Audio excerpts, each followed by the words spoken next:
Mic check 1 2. Mic check 1 2. All right.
get new kicks.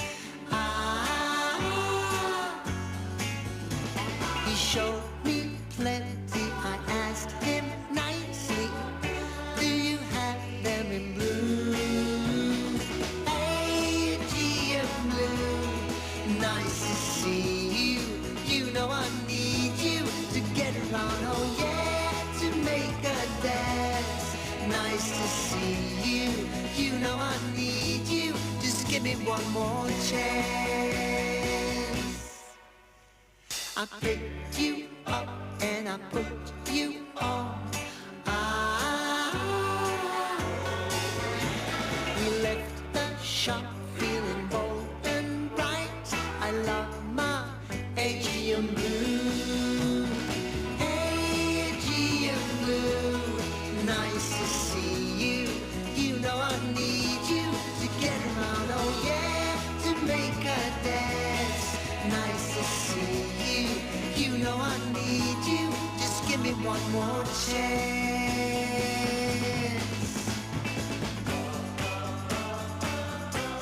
You look so damn good. You look so damn good. You look so damn good.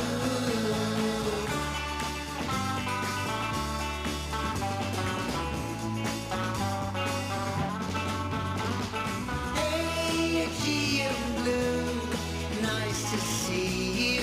You know I need you to get around, oh yeah, to make a dance. Nice to see you. You know I need you. Just give me one more chance. Just give me one more chance. Just give me one more chance. Just give me one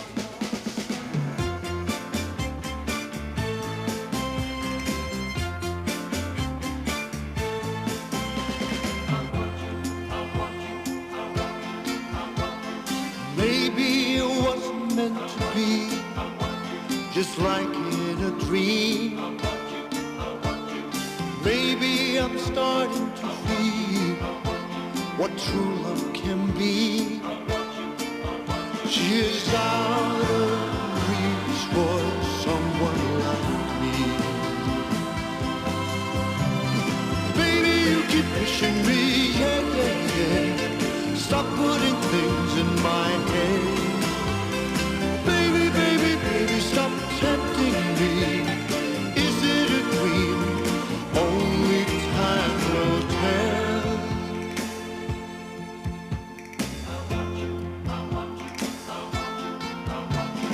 Maybe she's fooling us all to get what she wants.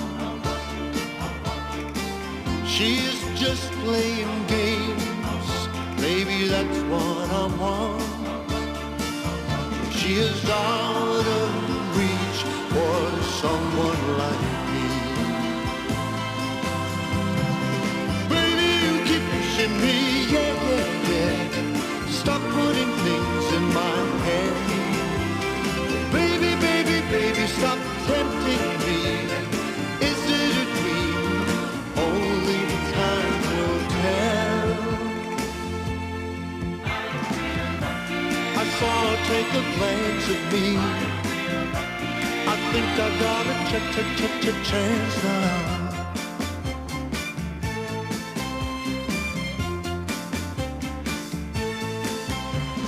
Maybe she's all that I need. She's all that I want. Baby, I am who I am, and not what you want. She is out of reach for someone like me.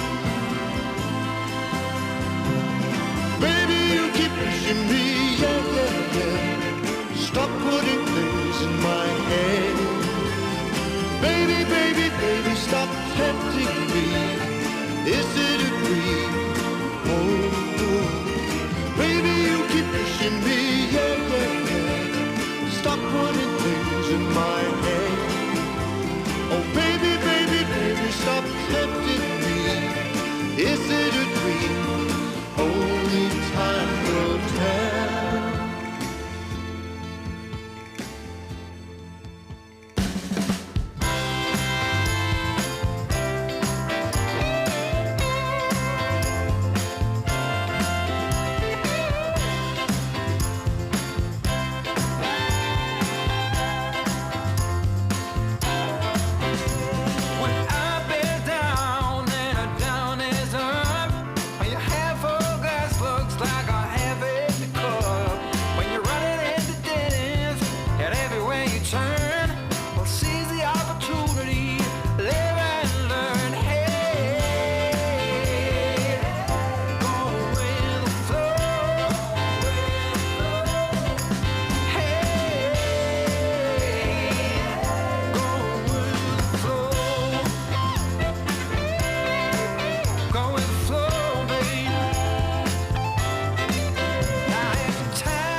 got to stand up strong, face the truth about themselves, to understand what went wrong. I know we can find a way. I know we can find a way. I know we can find a way to stand up, stand up, stand up. And throughout the world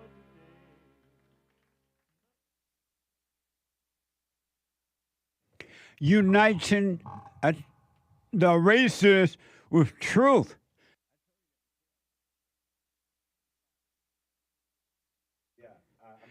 It's instead of divide. I forgot I'm talking and trying to do the show, right? It doesn't work that way, Jesse. Uniting the races with truth instead of dividing them with lies. We're also rebuilding the family by rebuilding the man. I am Jesse Lee Peterson. Good morning. Welcome to the show. Hi, y'all. It's Wednesday. And Manhood Hour is always in the third hour on Wednesday. That's amazing. You can get involved by calling 888-7753-773, 888-77-JESSE, Jesse, Jesse. And my biblical question, a doozy. The biblical question, how can you change your future? How can you change your future? How? How now, brown cow? How can you change your future? Amazing. We have every way that you can watch and support the show listed on JesseLeePeterson.com/show. JesseLeePeterson.com/show. And as I've said before, we are here Monday through Friday from 6 a.m. to 9 a.m. Pacific time, 9 to noon Eastern time, and are heard around the world by everybody and they mama. And if you're black, everybody and their mama. And we are heard around, up and down the world for the flat earther. All right? We love everybody, even the flat earthers. So if you're running around and you're like, hey, I want to listen to this show, I wish I could hear it as it is happening, you can. You can podcast, and of course catch it later just in case you missed a portion of it. But you can be listening on your iPhone or iPad by calling the listen line on TalkStream Live at 605-615-4131. 605-615-4131. And to donate and have your comments read out loud, go to buymeacoffee.com/JLP Talk. buymeacoffee.com/JLP Talk. Amazing. All right, so you have no excuses. A spiritual battle. A warfare between good and evil. We wrestle not against flesh and blood, period. It's against spirits and principalities and wickedness and high places. And if you haven't seen by now, you will never, ever, ever, ever, ever, ever see how wicked human beings are. You won't see it. But you can. But it first starts with you. Everything starts with you first. At home. First. You're home. So work on yourself if you want. Or stay in your hell, right? Because I know most people have always and will always love their misery. And they don't want you to tell them how to get out. I understand that. But I got to tell you this. I got to tell you this. This is amazing. The great white hope, Donald Trump, however it happened, I don't know, but I recognize it when I see it. And it's rare. It's rare. It's so rare, it stands out. Some of you have heard that today is Happy Liberation Day. Today is Liberation Day. Isn't that amazing? I didn't know there was Liberation Day until this morning when I was meeting with my producer. He like, today is Happy Liberation Day. I'm like, what the? But Donald Trump, the great white hope, have found the secret to living life right here on earth. If one person knows, he does. And I don't agree with him putting all these women in charge, but he knows what he's doing, believe me. So I respect that and leave it alone. I don't agree with it, but I'm not mad about it. He knows what he's doing. I trust him. Donald Trump, if you all were to not be so judgmental, if you were not judgmental and learn how to observe things without judging them with thoughts, eyes, words, emotions, overreaction, gesture, and all that, you will be able to see too. Donald Trump has something that very few men who walk the earth discovers. And when you read history, there have been men, one or two great men along the road who have discovered the very same thing, which means that it can be discovered, right? But Donald Trump knows how life works. I don't know if his father taught him that, or did he grow up just interested in life itself, how it worked? But he knows it, and he make it work. Right now, Donald Trump is doing this tariff thing, and as a result, the people who have no clue about life on the sideline, oh, he's moving too fast. He's doing this too much. I interviewed a guy on the Fallen State yesterday, upcoming episode. One of the people I interviewed yesterday, and he is a American Atheist Organization or something like that. And he lives in Canada, even though he's an American citizen. He's like, I just don't know what Donald Trump moving too fast. I just don't like what he's doing with Canada. He's just moving too fast. And what I've come to realize, the people who are saying that Donald Trump is moving too fast, they only, first of all, repeated what they heard in the media somebody else said. But what do you mean he's moving too fast? He's doing the work, not you. You're not doing anything. So how is he moving too fast? Is he running over you? And so the media, the Democrat representative, those who vote for the Democrats, some of them, they're like, Donald Trump, the church thing is not going to work. Everything is we're going to have a recession. We're going to this and we're going to that. The stock market's going down and this and that. I'm like, don't worry. What goes up must come down. Have you ever seen anything go up and it didn't come down? So, okay, you're going to feel a little pinch of toughness at first, but it's going to work itself out. What Donald Trump is doing is going to work itself out. I have no doubt about it.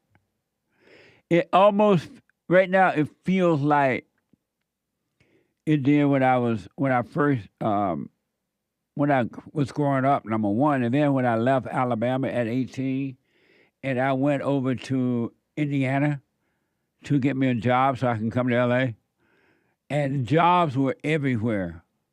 I worked at Endless Steel. Steel mill jobs were so easy to get, it wasn't even funny, and then paid buku money, by the way.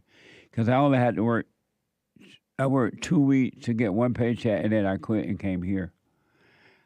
What Donald Trump is doing, don't worry. Don't listen to the Democrats and the media, because all they're trying to do is to get back in power. What they think is power. It's not real power, but power and wealth. They are afraid of losing their money and all these little buddies losing their money, so they're trying to put fear in you to tell you that this is not going to work when they have nothing better to offer. Think about that. It's not like they offer you a better opportunity. And they're trying to make you think, Donald Trump moving too fast. This is not going to work. Booker was up on the floor yesterday, and apparently he talked for hours about nothing. He had nothing to offer. Cory Booker, he black. He had nothing to offer. I want you to listen to the people who are saying Donald Trump moving too fast. They had nothing to offer. Bunch of losers. Really, they don't say, well, this is how we should do it. We've been in office for years. We've done it. We did it better. They have nothing to offer. Donald Trump, don't worry, folks. He knows what he's doing. Cory Booker stood up there and ran his mouth for 25 hours, talking loud and saying nothing. Really, he said nothing. And the blacks, Lord, help the blacks. They always start out, we shall overcome. We shall overcome someday. When are you going to overcome? What the? You ain't overcame yet. They keep that black thing going so they can control the other blacks to make them think that they're working on their behalf. Today is Happy Liberation Day. Don't worry, the tariff thing will work. Steel mills will come back. Jobs will be available, and taxes will go down. It's in the air. It's everywhere. It's in the air. It's everywhere. Ooh, girl, I'm losing you. I can feel it in my bone.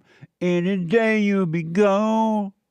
Ooh, girl, I'm losing you. Your pains will be gone. Physical, as far as taking care of yourself financially, the pain gonna go. I can feel it in the air. It's everywhere. Be patient. Donald Trump knows what he's doing here. And the Democrats knows that he knows what he's doing, but they don't want you to know that he knows what he's doing because they need you to vote them back in or vote for them or whatever, because they have nothing to offer right now. Zero. Donald Trump has learned the secret to life. And if you were to work on yourself and really pay attention to you, know thyself, you will learn the secret to life too. It'll reveal itself. And it's amazing. It's really amazing. And I can see it in Donald Trump.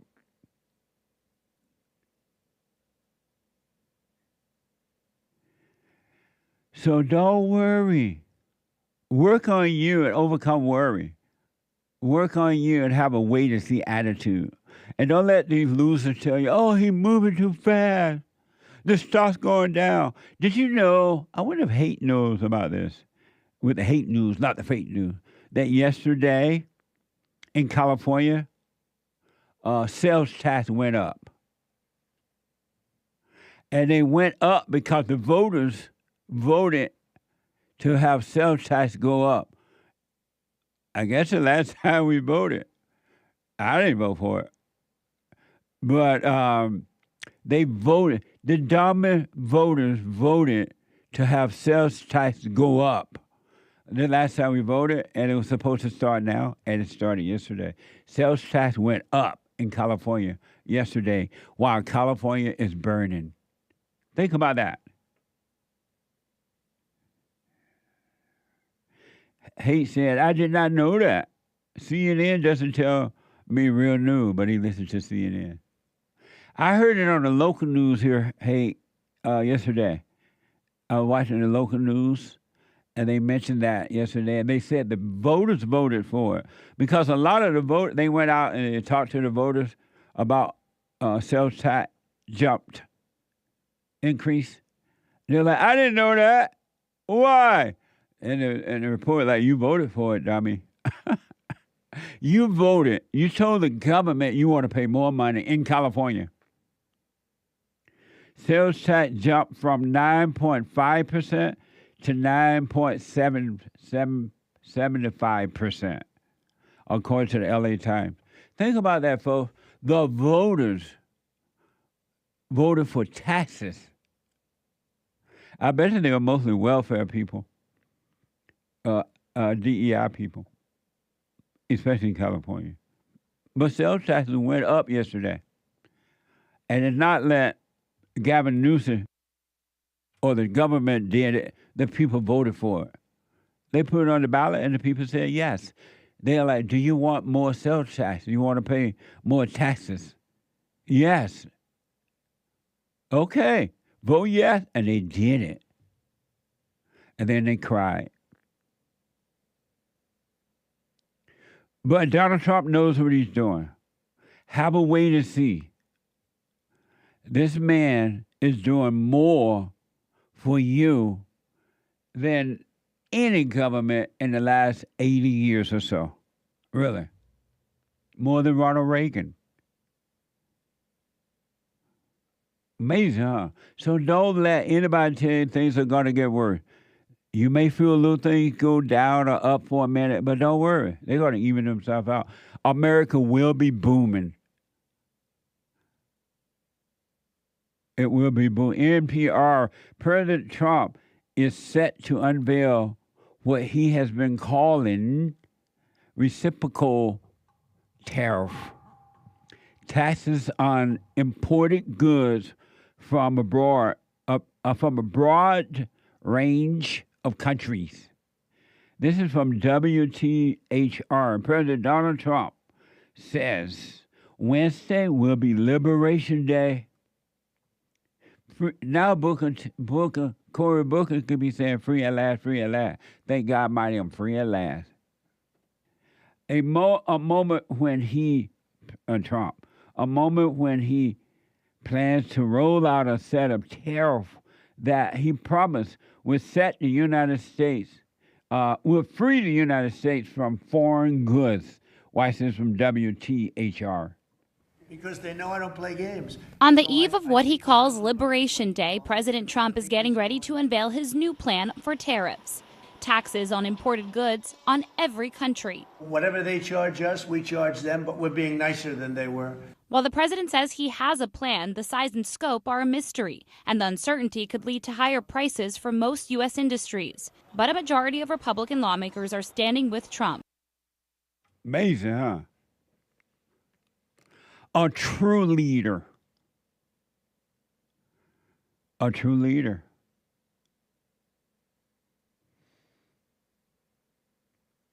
Don't worry, folks. Just have a wait and see. Don't jump ahead. Have a wait and see. Don't believe what the media and the never-Trumpers are telling you. This is going to work. Oh, it's going to work. And the war going up. Fox 11 beginning April 1. Several cities across Southern California see higher sales tax. Most of the increases, particularly for cities in Los Angeles County, are the results of Measure 8, the Los Angeles County Homeless Services and Affordable Housing Ordinance. approved by voters in November of 2024. So don't cry. Don't cry me a river. You voted for it. I never voted for those measure things. I always say no. You voted for it.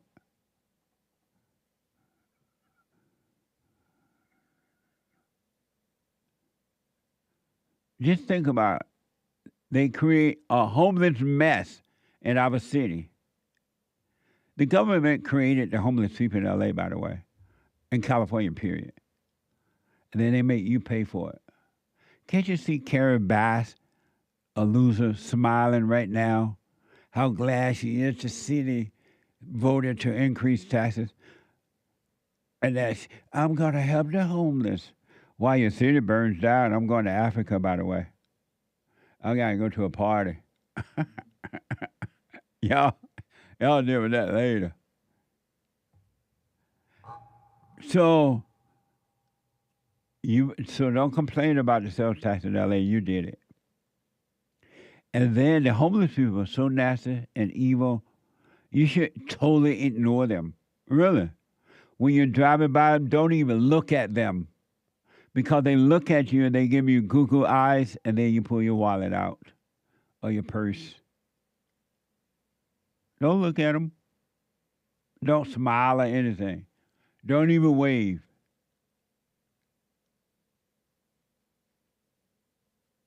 But anyway, there is something that you don't see in a lot of people in Donald Trump. And because most people are never going to find that treasure that's inside of them. Oh, we have a treasure inside of us. But you just don't know how to get rid of the waste so that the treasure can come forth. Because you are not putting you first. The idea of you putting you first blows you like, I can't do it. That's selfishness to put myself first. It's really selfishness not to put yourself first. Work on you, and you will see how to live life. And life will become amazing. There are a whole bunch of stumbling blocks in you that you don't even realize that you have. Really. Because you won't know yourself. Donald Trump knows himself. 888-7. So don't worry about the tariff thing. Be grateful. Today is Liberation Day. I can see it in the air. It's everywhere. Ooh, babe, I'm losing you. Don't worry. Now, Donald Trump and all that he's doing for your physical life, he cannot do anything for your spiritual life. That's on you. You got to work on you. Hate is telling me right now in some of the cities, sales tax is more than 50%. I'm sorry, 10%. My bad, 10%. More than 10%. My bad. Let me go, 888-775-3773. Let me go to Jason out of Buffalo, New York. Jason, is this exciting news for you? What about the tariffs? No. What? Somebody about the tariffs? Yes. No, it's not. And why not? Because, like you said, it's not, we're not even in place to start building cars here, to start doing things like that. But if you don't work to get it in place, how will you get in place, be in place? So don't you have to start somewhere? Yeah, so if you wouldn't it have been better to prepare to have America prepared for the impact of the taxes, so it wouldn't the people wouldn't feel such a burden? What do you mean? You know how hard you don't know what you mean. You don't know the burden. A lot of people gonna be paying. It's gonna cost more for everything. It's gonna be a lot of inflation and taxes and stuff like that. How do you know that? Even Trump said it's going to be a little pain. People going to have to pay more. But how do you know there's going to be a lot of inflation and all that? Prices are going to go up. How do you know? if you add on a tax, if you add on a price, if you add on a tax to what you're paying right now, it's gonna cost more. So that's inflation when the price goes up. And why you call that inflation? Because that's what it's called. Really? So whenever you pay a little bit more for your product, you call it inflation? It's not just one product. It's when the fact that everything is going up and the wages are not going up to meet it. So are you saying that Trump should not be doing anything but let what was happening continue to happen in the country? As far as like you say, countries were taking advantage of it. You know the NAFTA deal? Who? You remember the NAFTA deal, the North American? You remember the Trump NAFTA deal? You remember the North? You said the NAFTA deal? No, you remember the Trump deal what he had with New Mexico and Canada? You remember when Trump came up with a trade agreement with Canada? Trump didn't do NAFTA. Not NAFTA, like no MCA, like what do you say, ACM or something? No. The Mexico, Canada, American trade. What was it? I don't know. Yeah, but I know you know what I'm talking about though. Are you talking about the Mexico and Canada agreement with Trump? Yeah. What's Trump? Remember that was Trump deal. Yeah, he did that before, right? And that's the U.S. I'm being told right now. The USMCA. You talking about that? Yeah, the USMCA. That one. Oh, okay. Yeah. What about it? You remember when he did that? What about it? Yeah, I remember. Yeah, but then why is he going back on what he had did before? That was the deal that he did. But he set up the deal. No, the it's MCA deal. No, that's going to happen, buddy. Don't worry. He's just taking a step back to get something else done to take a few steps forward. He already did that. Why do you think Trudeau? Why do you think Trudeau ran? But do you realize all you're doing is what? He didn't run. It's not like that. Oh no, he ran. Because Trump was going to make him governor of Canada. He ran. But do you realize he didn't run because of what Trump is doing? Because of Trump, they went and found somebody that can handle Trump the way that Canada feels fit. Trudeau can't handle nobody. What the? Do you realize you're only repeating what other people are saying about this tariff stuff that you have no idea what you're talking about? No, you don't have no idea what you're talking about. Let me ask you. I asked you that question first, and then. Okay, all right. No, but I do know what I'm talking about. Do you realize? I've studied economics. I know what tariffs and taxes are. Jason, do you realize you're only repeating what others are saying about this? That you have no idea what you're talking about? Not repeating what other people are saying. Yes, you want you me are. to give you a different example? It's like you want me to give you a different example. Whenever you have to pay more for something, like whenever there's a lot of goods and stuff that you have to pay more for something. Like say if you're paying for more for Snickers in a store, that ain't really like the price is going up. That's just one item. But when everything, corn, wheat, milk, cars, like electricity, everything is going up. Have you heard about what happened in Alabama since? But why would you call that inflation though?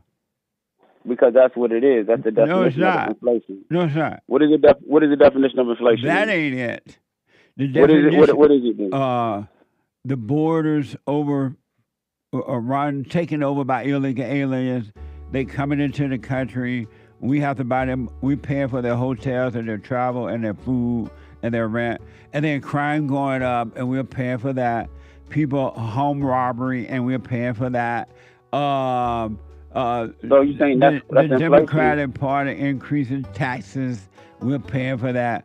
That's inflation. What Trump is doing, what Trump is going to make you free. All right. So don't worry, buddy. You're gonna finally be able to move out of your mama's basement. Hey, I got one more question. What? Since you think like the tariffs and the taxes and all that is going like. Hold on. Don't hang up. Hold on. Quick break. Back in a moment. I just want to say thank you for everything that you do. You've absolutely changed my life for the positive, and I just want to thank you. I was 29-year-old beta, living at home with my mom, and just was living in fear and in doubt, and I couldn't hold down a job, and then I found you, and I started listening, and I started just being more at peace. And I forgave my mom, and I forgave my father. And it's like right after that, everything just changed in my life, and I was able to get a good job, and I moved out, and I live on my own now, and everything has just changed. And I just want to say thank you, and I appreciate you for spreading that message. It really is a positive message. Amazing. That's good, man. I want people to know God love us in ways that there are no words to express, because you have nothing to compare it to, right? Stay with the silent prayer. You haven't seen anything yet. It gets better.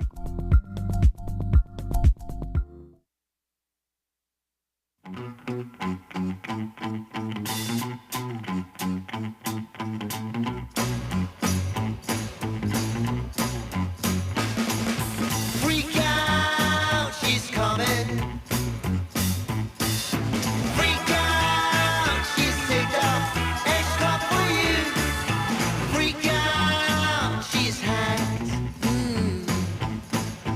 Freak out, she's turned up extra for you.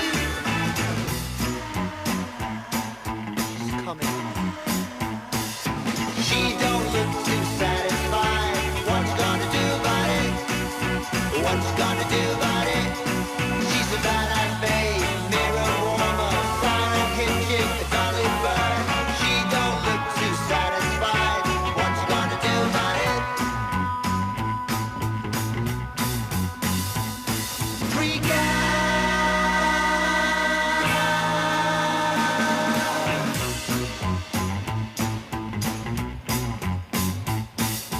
Freak out, she's wildin', yeah. Freak out, she's heated, it's come for you. Freak out, she's bent. Freak out, she's smoking, it's coming for you.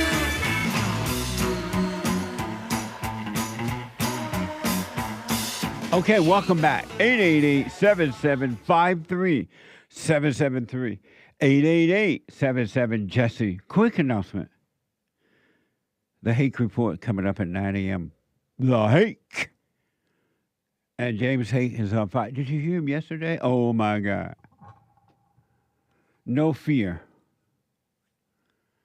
No fear. He white with good hair.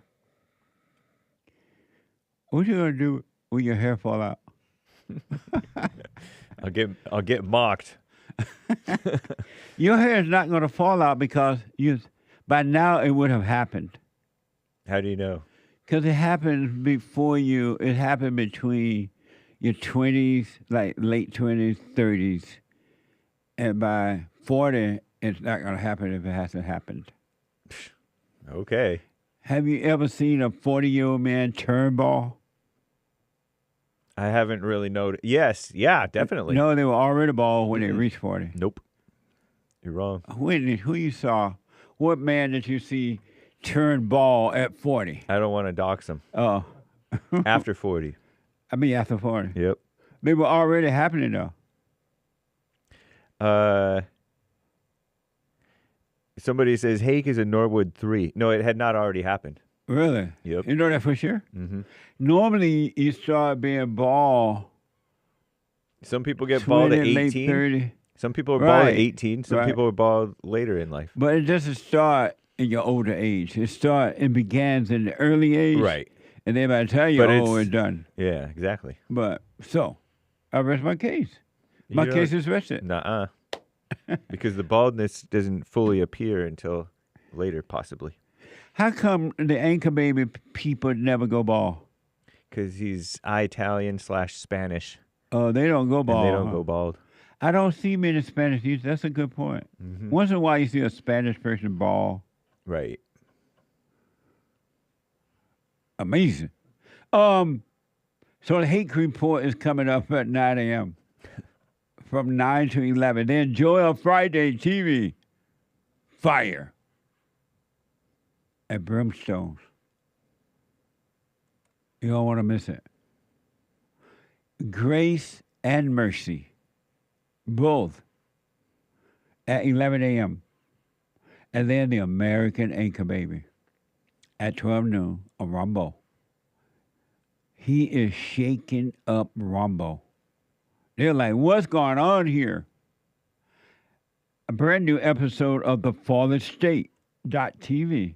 I had a very interesting discussion with Mitch Francis. And Mitch is an atheist author, entrepreneur, and CEO of a book, and CEO. He has a book out called Bad A Solution for Today's BA Problems. I can't say the word. Kids are listening. Watch this. Next time on The Fallen State. We have 2 mass shootings a day. Nobody's doing anything about most of these problems. You're right, and they're getting worse and they're not being solved. Exactly. So if you don't believe God exists, who created you? Chance. Who is Chance and how did they do this? No, it's just random luck. I gotta put you on the hot seat. What? This is hot, man. I've been on the hot seat for an hour. True or false? When she's crying, she's lying.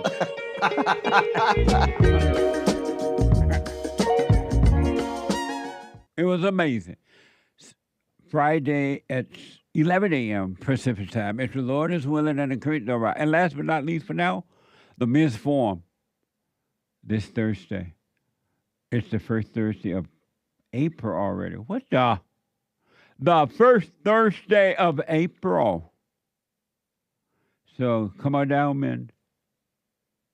And I'm looking forward to the ladies' forum. They are like mind-blowing, really. It's interesting to see women really working on this. They are finally, it reminds me of the good old days when women knew the problems and they knew how to deal with them and they were able to overcome them because they knew. These ladies remind me of that. Every third Thursday night of the month for ladies only. Let me go back to Jason really fast here. Jason, thanks for holding out of Buffalo, New York. Go ahead. My question is, what makes you think Trump is so right? Because why are you like, because you never took economics, so you don't know like the ramifications of stuff, and then you don't understand tariffs, you don't understand inflation, you probably don't understand what microeconomics and what macroeconomics mean. A black That's man. what I'm saying. So your question is what? What makes you think Trump is so right? I can see his work. And then I can see Hold that. on. Wait a minute. Let me answer first, man. Let me answer answer first. You said see you his asked work. us a question. Let me answer, then follow up. All right, you follow up. I can see his work. I can see that there's something about him that you don't see in everybody, though everybody can have that in them if they want it. But I see that. I see where he's coming from. Okay, what is his work that you done seen that you think this is a good idea? What? This is somebody that's known for defrauding the government. Oh, now you're making up stuff again, man. Come on, stop repeating. Stop repeating. Hey. Stop repeating what CNN and Al Sharpton and all these people say. All you're doing is repeat. You have no idea what you're talking about. That's what he did. So here's what I recommend you do. Oh, let me ask this first. Just tell me what you have seen. What have you seen? Before Trump got in office, were things better? Yes. What was better? Everybody had health care. Nobody was working. Like companies, like a lot of people had their jobs in the government. Like companies wasn't worried about like where they gonna get the materials to keep a businesses and stuff and going. So, markets that were open was open before. People were like, Jason, you said everybody had health care. That was better. What was better about that? That we were paying for somebody else's health care. How was that better? What you mean? We all Americans, aren't we? How was that better that we were paying for somebody else's health care? We all Americans, aren't we? Shouldn't we all want to like improve the health of all Americans? No. Not at all. I am not responsible for somebody else's health care. And you said people working for the government. How's that better? Well, we had like as far as like the FBI, the CIA, and stuff like that. We had like sources, like spies and stuff. People that will like give us information without them people in them positions. You have no idea what you're talking about. Who has no? You have no idea what I'm talking Jason, about. you literally have no idea what you're talking about. You really don't. But just stay. But just stay. Just wait. You're gonna be rejoicing after a while. Be patient, all right? I gotta run. You're gonna be hurt because the people that got Social Security and stuff like that, they won't be able to give you money and stuff like that. What? A lot of people gonna lose. You haven't talked to nobody that lost their jobs because of this Trump stuff. Jason, or people businesses that are hurt. Jason, thanks for your call, buddy. Call me again. I gotta run. You don't know what you're talking about.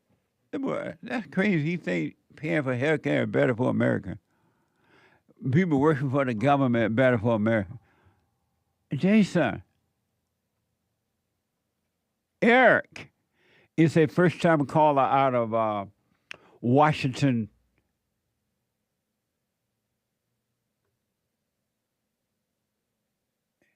Is Eric out there? Eric is Eric calling out of Washington? Eric, a first-time calling out of Washington. Eric, welcome to the show. You're on the air. Yeah, good morning, Jesse. Can you hear me? Yes, sir. Hey, Jesse, I'm from Seattle. It'll be a real boring call. I just wanted to call and say thank you, and I 100% agree with what you say. I found you not long ago, and I can tell you that when you forgive people, it changes your life. Yeah. You have to let go of the hate, and you got to love, and you have to. It opens up everything to you in your life. And 100%. I just wanted, as a human, I wanted to say to you, thank you, Jesse. You're welcome. You don't need. I'm sure you don't need it, but I wanted to say thank you for being out there, telling the truth, and I hope other people hear it and do it, because I know it's true. I've seen it in my life. Thank you, Eric. And you stay with us, stay with us, stay with us. I appreciate it. Thank you. Yeah, and I again, God bless you. You too, I've buddy. seen, where the world attacks, but if you forgive, God forgives you, and then He finds a light. I mean, if you were to see the things I've been able to accomplish, I give it all to God, because He's the one that guided me to it. Absolutely. And every day, honestly, Jesse, as a brother, one brother to another, I just wanted to say thank you, and hope you have a long, long life and lots of success. Thank you, buddy. I appreciate it. All right now. Thank you. All right. Thanks for your day. Thanks for your time. Have a good day. All right, buddy. Amazing. Stay with it. I'm telling you, there's a treasure inside of you. Every human being. But most people are not going to find it, because they're going to be like Jason from Buffalo. They believe in the government. They believe that we're all supposed to be paying for somebody else's health care. A welfare mentality. A welfare mentality will get you nowhere. Really. 888-7753-773. 888-77-JESSE. JESSE. Super chat. Super chat. Super chats. Hannes bought 3 coffees. Beautiful sunny day here in Ireland yesterday, but windy. Biblical question answer. How can you change your future? You change the future by not controlling the future. The false you has wants and your true self has needs and wants. But by letting go of the false you's wants, you get out of the way for your true self's wants. God fulfills only His children's needs and wants. Pithiness. Mic drop. Amazing. Thank you. And I'll put my 2 cents in on Sunday. I appreciate it. Katie bought 3 coffees. No message. Thank you, Katie. That was my mother's name. Katie. We call her Plug, but her name was Katie. Nice. Jim in Alaska on the biblical question. Yeah, thank you, Katie. Yeah. Biblical question from Jim in Alaska in punchy.tv. Oh, how can you change your future? We cannot change the future that God has already laid before us. We can only forgive so that we can see that path and get off the path of evil. Amazing. Thank you, Jim. Jim, right? Yep. I'll put my 2 cents in on Sunday. Thank you. Aaron bought 5 coffees. Jesse, thank you for all the things you're doing. You're really opening my eyes. Wanted to ask. Ask! Is forgiving your mother and father the only thing you should do in order to have perfect peace? Once you forgive, all you got to do now is observe. Observe the false you, the false identities. Stay present, and life will work for you. It's going to blow your mind. It will work for you, absolutely. But you got to drop the anger. Anyone that has anger is separated from the truth. You will never be one with the truth. You will never know the truth because you're separated from it. It's so amazing, too, because so many people believe anger is good. Anger is fine. Anger is evil. But no, all you have to do is admit that you're evil, forgive, and the rest is history. Thank you. Thank you, Aaron. Yeah. Ty bought a coffee. I listen to the show every morning after the gym. And this morning she started saying that you guys on JLP are misogynistic and rude to men. I don't know. He doesn't explain who she is. Rude to men or women? Rude to men. Oh. I said, that doesn't make sense. I asked her why she was angry, and she said, I think only stupid people listen to this, and I hear it all every day. She doesn't believe in God and doesn't think that I'm finding ways to confront my evil and overcome myself. It feels like she doesn't want me to get better, to be better. She. Who is she? He doesn't say. Oh, okay. I could speculate. Yeah, no. I could throw out possibilities, No. but I don't know. Thank you. Some gal, apparently. I don't know who you're talking about or what you're talking about, but thank you. Thank you, Ty. Yeah, thank you. Typical woman. Shout out. Is Ty a lady? No, he's referring to a lady. Oh, okay. Thank you, Ty. Yeah. NP over on Cash App, is it Bring Your Wife to Work Day? It's the darndest thing I ever seen. I'm looking at the vice president and preachers and others taking their wives to work. When did that start happening? If you're going to take your wife to work with you, why have children? Why get married? And why you got to take her to work with you? Who going to be cooking, cleaning, making quilts, giving the baby attention? If they at work with you. If ever we needed you, Lord, we need you now. Joel, like, oh, come on, please. What that mean? Oh, bring your wife to work? Right. This is so crazy. It doesn't even make sense. I know why it's happening. The wife is making them do it. He's just joking. Allegedly. But these men take their wives to work with them. Think about that. This man, the vice president, I really like the vice president, by the way. I like his work. But everywhere he go, she's there with the baby on her hip. And the little kids, they have like 3, they look like. And 2 of them young kids, they cold. They don't want to be on the road. But ain't no way that woman going to let JD leave her behind. What a mess, huh? My country's never coming back. Thank you, though. Spaz out on Rumble says, here's my Bible answer for the week. How can you change the future? The only way to change your future is to change what you're doing in the present, in the now. Inhabit the present. Amazing. Amazing. Thank you. I put my 2 cents in on Sunday. I appreciate it. Thank you, Spaz out. Yeah. CLC on Punchy.tv says, iced coffee missions. What does that mean? The black or Puerto Rican guy was doing iced coffee missions for his wife who doesn't like him, doesn't obey him. Which guy? There was a caller yesterday. And this black yeah. caller, I think he's black. Yeah. He said you go out and get a wife coffee. Mm-hmm. And they both know something's wrong with it, but he doesn't. Amazing. Thank you. Affirmative action. Thank you, Sion. No, that was CLC. Oh, that was CLC? Not to be confused with Sion. Oh, that was people. CLC. CLC is a man. That was CLC Super? Yep. Oh, okay. Thank you. Affirmative Action Friday says, oh my gosh, OMG. I thought I knew what hell was until I saw those stay-at-home dad TikToks. I will have nightmares. SMH, shaking his head. What a mess, huh? I told you my country's gone. They're putting the woman in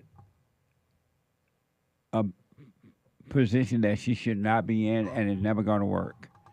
What a mess, but okay. Thank you. Samuel on Cash App. Thanks, guys. Thank you, Samuel. I appreciate your support. Thank you. Shout out to yesterday's top contributors on the D Live crew: Games for Rec, Groovy Monkey, Wolf 336, Misty, Kid Combo 1, and Army Ann. Thank you, guys and gals. Shout out. Thank you. I appreciate it. Eric, 3 coffees. You don't love mama. You please mama. You fear mama. Hate mama. You are mama. Forgiving mama. See mama. Don't be mama. Mama. It's a poem. Oh, perhaps. That's amazing. Thank you. Jamil bought a coffee. I got a feeling tonight's going to be a good night. That tonight's going to be a good night. That this Sunday's church is going to be a good time. Whoa. I got a feeling tonight's going to be a good night. You're getting the rhythm and the melody wrong. Oh. But you know the song and you like the song. Uh-huh. What's the song? I don't want to sing it. I'm not your trained monkey. Too late. Man. Gabriel bought a coffee. We got a lot to get Thank you, by the way. Yeah, thank you, Jamil. Yeah. And pardon me for not singing along. I didn't feel like playing right now. I bet. Terrible. Gabriel bought a coffee. Hey, all, Jesse, because of time, can I order some Punchy's coffee to Europe? Make international orders great again. Big smile. It's hard on the white man in the world. Women can't order the black man's coffee. What the? Loving this week's set of shows. Church was amazing as well. Big smile. Thank you. Amazing. Let me just say to the international people, you can get the merch by going to JesseLeePeterson.shop. JesseLeePeterson.shop. But right now, we can't send coffee overseas. That is subject to change. But thank you for your support. Just be patient. Turf is happening. Tariffs. Tariffs. Not turfs. Well, turfs too, hopefully. Tariffs is happening. So eventually we will be able to ship, hopefully, some coffee overseas, but not for now. Thank you. Hey, Jesse, just a quick one, says Gabriel with another coffee. I still have an issue with weak whites. They make me lose my patience at times, specifically the self-hating white left and white leaders who seem determined to self-destroy the Western world. How do I overcome this hatred for them? Stop judging. All of your pain that you're feeling about someone else's weakness is inside of you, and that is a weakness. So don't judge them. It's enough to see that they're weak. It's enough to see it in gestures, but don't hate what you see. So drop your judgment.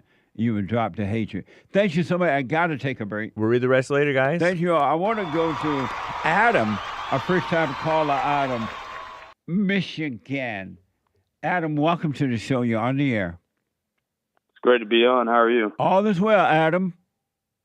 I was wanting to answer the biblical question. How can you change your future? The future's in our imagination, so I'd have to say we can't change the future. It's up to God to create our future, and we just be present and continue to do what we can in the present, and then that creates our future. Interesting. Okay. I'll put my 2 cents in on Sunday, man. Thank you for that. Thanks for having me on. All right, buddy. I got to take a break. For some reason, the thing's not working over there. Okay. Let me take a break. 2 more hours to go. We're like beyond the break right now. 2 more hours to go. 888-7753-773. Hate news, not the fake news. I'll be back in a moment, straight to your calls. Back in a moment.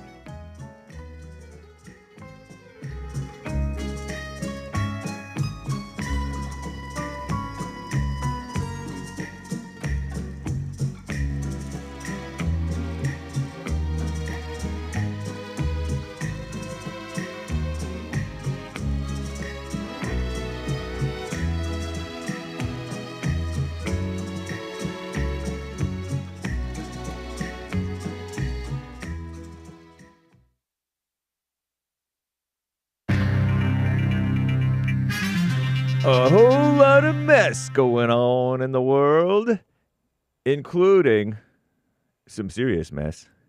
But I can tell you one good thing. They rescued a guy more than 4 days after that earthquake, that terrible earthquake.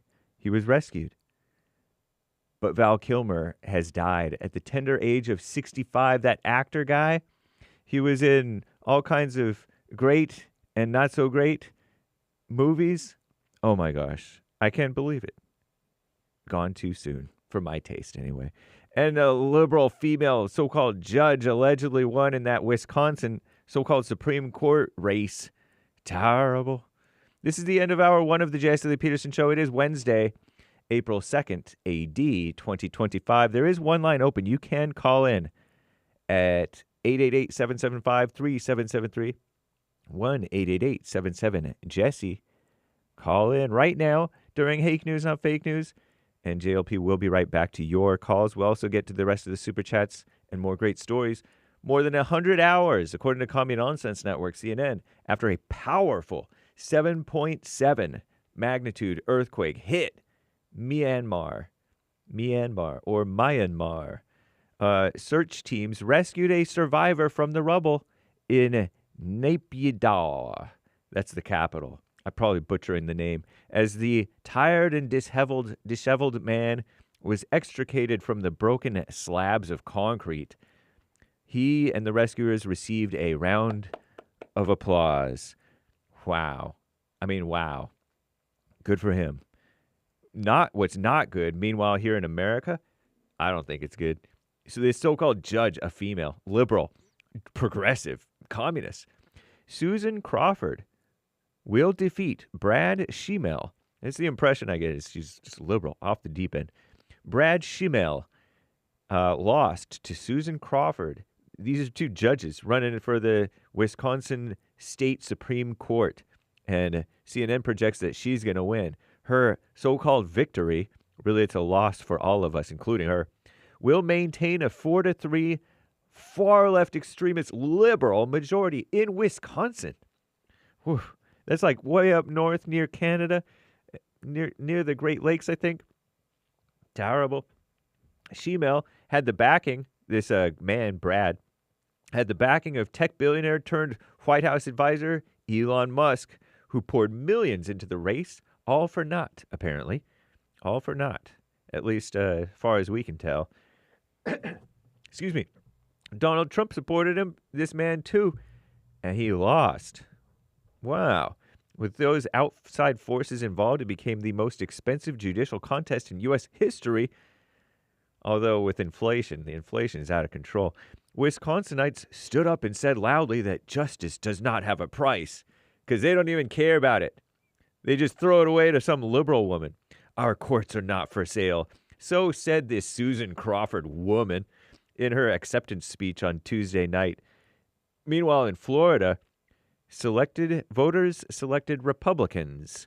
Jimmy Patronis and Randy Fine, F-I-N-E is his last name, to replace former Representatives Matt Gaetz and Mike Waltz, both of whom were supposed to be in the Trump administration, but they Me Too'd Matt Gaetz in a manner of speaking. Not exactly Me Too, but the same degenerate idea.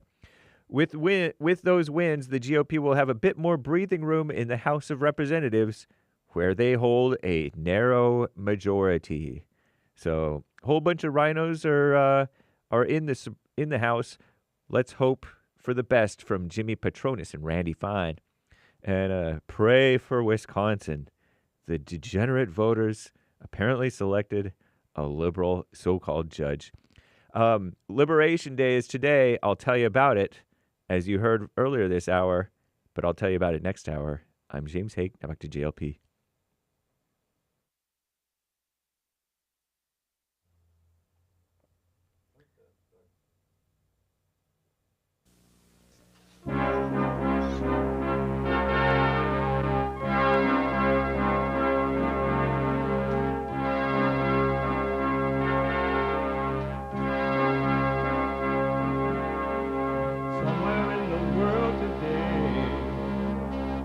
Got to stand up strong enough about themselves to understand what went wrong. I know we can find a way.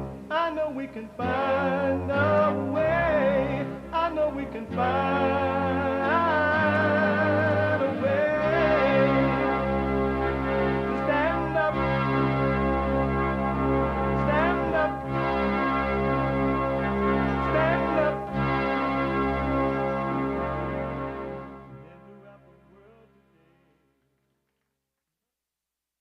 Uniting the races with truth instead of dividing them with lies. We're also rebuilding the family by rebuilding the man. I am Jesse Lee Peterson. Good morning. Welcome to the second hour of the show today. It's Wednesday. Manhood Hour is coming up in the next hour. You can get involved right now by calling 888-77-53-773. That's 888-77-JESSE. And my biblical question, how can you change your future? It is an amazing biblical question. How can you change your future? How? How now, brown cow? If you're running around doing whatever you're doing, you can podcast the show, but you can be listening on your iPhone or iPad by calling the listen line on TalkStream Live at 605-615-4131. 605-615-4131. And to donate and have your comments read out loud, go to Buy Me a Coffee. BuyMeACoffee.com/JLP Talk. BuyMeACoffee.com/JLP Talk or Bond JLP Cash App. Bond JLP Cash App. All right. 888-7753-773. I want to know from you all, before I go back to the calls, I really want to know, should this man have been arrested? It's a very interesting story. It really is. And it's worth talking about. This is from X. A 24-year-old man from Augusta, Georgia, was arrested for leaving his children aged 1, 6, and 10 unattended at McDonald's while he attended a nearby job interview. Watch this from Fox 26, Houston. A job interview ends badly for a man in Georgia. Chris Lewis was arrested March 22nd. Police say he left his kids in a McDonald's by themselves while he went to an interview for a job. He reportedly told police he did not have a car and lived nearby. Lewis said instead of making his 3 kids, who are 1, 6, and 10 years old, walk home alone, he decided to make them stay in the restaurant. What do you think about that? What do you think about that, Anchor Baby? Well, it doesn't seem. How close is the home? I'd want to know. How close is the home and all that? It didn't sound like it was that boy. If he was gonna, he could have had them to walk home. And it sounds like one of them is 10. Yeah, 1, 10, and 6. And the 10-year might have been able to handle it. I honestly don't know how to feel about it because my first instinct is like, well, that seems wrong, but I know we have like a baby beta society that I grew up in. It seems like okay. I remember there was this. Remember that lady that recently got in trouble? Similar story, kid walking home from school or something like that. Yeah, from Georgia too, I think. Yeah, I think it's Mama. It's too Mama. My producer Jared told me his mama used to leave them in places. I'm like, did she leave you at the chicken place or something? What the? So, New York Post, the kids spent their time alone in the restaurant, which has an indoor play area attached to the dining room. Okay. When I was growing up, I mean, it was so commonplace to leave the kids at home if they needed to. If mama needed to go to town or whatever, go to the field, cotton field. There it is. We would stay home sometimes, and it wasn't a big deal. The older kids would watch over the younger kids. And so I was thinking about this, and I wanted to be really thinking about it.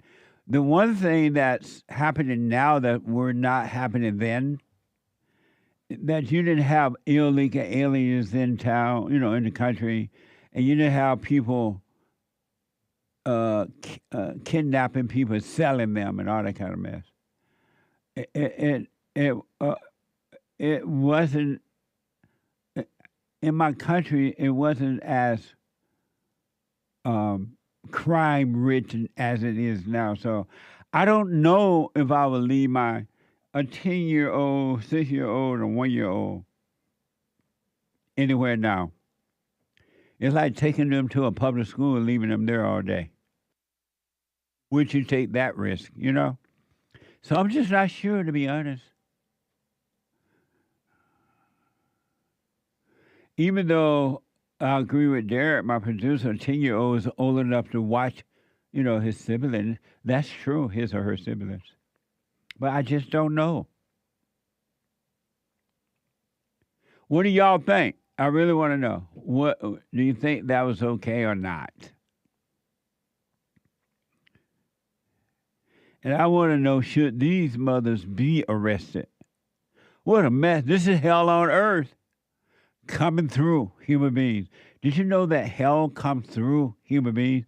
You've always thought of hell as being, and it is another location too, but you thought of it being a place you go when you die. And it's just about fire and brimstones and a physical thing, right? No. Hell is right here on earth. I want you to see this from CBS News. 2 Chicago mothers said their daughters were racially profiled while shopping in Chinatown. Watch this from CBS.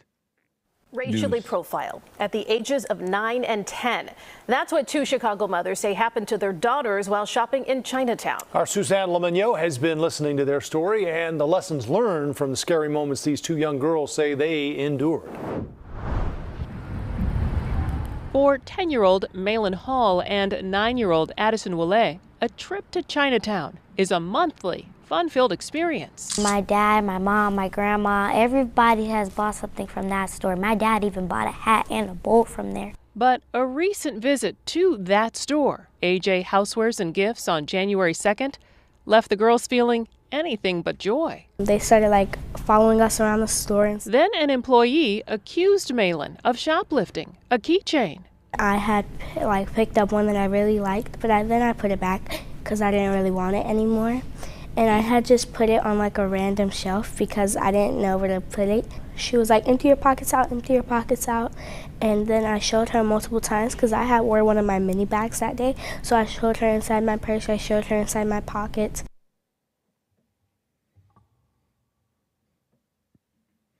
Amazing. The girls said a store employee pushed one of them out and accused the staff. The girls said a store employee pushed one of them out and accused the staff of judging them for their skin color. Watch this. Willay was also asked by the store employee to empty her pockets. She put her hand on Madeleine's back, and then it looked like she was guiding out the store on the cameras, but she actually was pushing her. Trying to push her out? Yeah. But she did. She had pushed me, and then she closed the door and locked it. But also when we were getting, they made us empty out our pockets and stuff. How did that make you feel? It made us feel really sad and just we weren't we didn't matter in that moment type of stuff, because we are human too, and I feel like they didn't think, they just thought of our skin colors. It wasn't anybody in there that was the same color as me. And that's why you feel you were singled out. How did it make you feel? How did it make you feel? One mother was outside the store during the incident and filed a police report. Now, 11th Ward Alderman Lee wants to create a training program to combat racial profiling. What's this? Wale's mother, Ashley Fuller, was right outside the store when the girls left, sobbing uncontrollably. I thought someone hit them, or I just didn't understand what was going on. After I figured out what happened, I contacted the police. A report was filed for simple battery. No arrest was made. Soon after, Malin's mother arrived. The bigger picture is that they was racially profiled. They was discriminated against. You placed your hands on my child. That is the bigger issue. Both mothers reached out to 11th Ward Alderwoman Nicole Lee. My heart just sank that it happened to them at all. And, you know, my immediate reaction was, what can we do to address this? Lee says she wants to work with other community leaders to create a training program for business owners to stop racial profiling. There's no place for that in the 11th Ward or anywhere in the city of Chicago. So everybody got to have a training program in order to know how to work with the blacks. What the? You need a training program to work with the blacks. Let me train you how to deal with the blacks. CBS News has reported that Alderman Lee had the girls at the helm of the 11th Ward float at the Lunar New Year parade in Chinatown. Watch this. There's no clip on that. It was just a little blurb on CBS. Oh, okay. So what they're saying is that woman, the Alderman Lee, they had these girls at the helm of a parade. They had this parade, and they had these little black girls up there on the float, right up in front of the Lunar New Year parade in Chinatown. You know, this story reminded me of, when I first moved to LA, I lived in South Central LA. So Hankins tell me the Lunar New Year thing is Chinese New Year. What the? Okay. But it reminded me of when I lived in South Central LA for a while, when I first moved here, LA. And there were several Chinese businesses at the time over there. And the blacks would go in there and steal and yell at the owners and workers. And it was frustrating for the Chinese people. And I can hear them now, get out, get out of here, get out. They will have sticks and things and guns and running the blacks out because they couldn't even run their business or make money because the blacks were stealing from the stores and nobody cared. And it was difficult for the Chinese. So I imagine these Chinese people seeing these black kids and they're like that. They're like, And so I personally think that what the parents should have done is understood. You know what, Mr. Chinese, Miss Chinese? I understand why you feel this way. The blacks have a reputation of going into the places and stealing and robbing. I understand how you feel. I really do. My family are not doing that. My girls are not doing it if they were not doing it. If they were not. I don't know. But I understand. So I'm not going to be all mad. I'm not going to file racial profiling mess. You don't have to have a training class how to deal with the blacks. But they're not going to do that.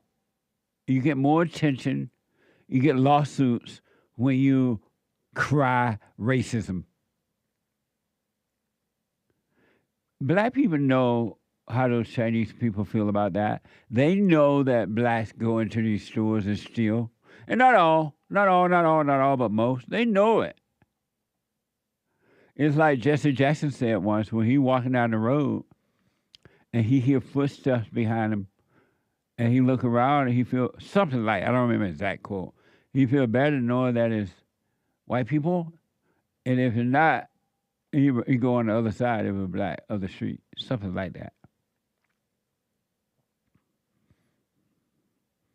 And so now these Chinese people got to just think about that black. This is not a compliment.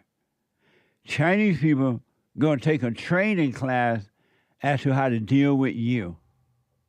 Like you're like wild animals or something. They got to be trained how to deal with you. They don't have to be trained how to deal with other people.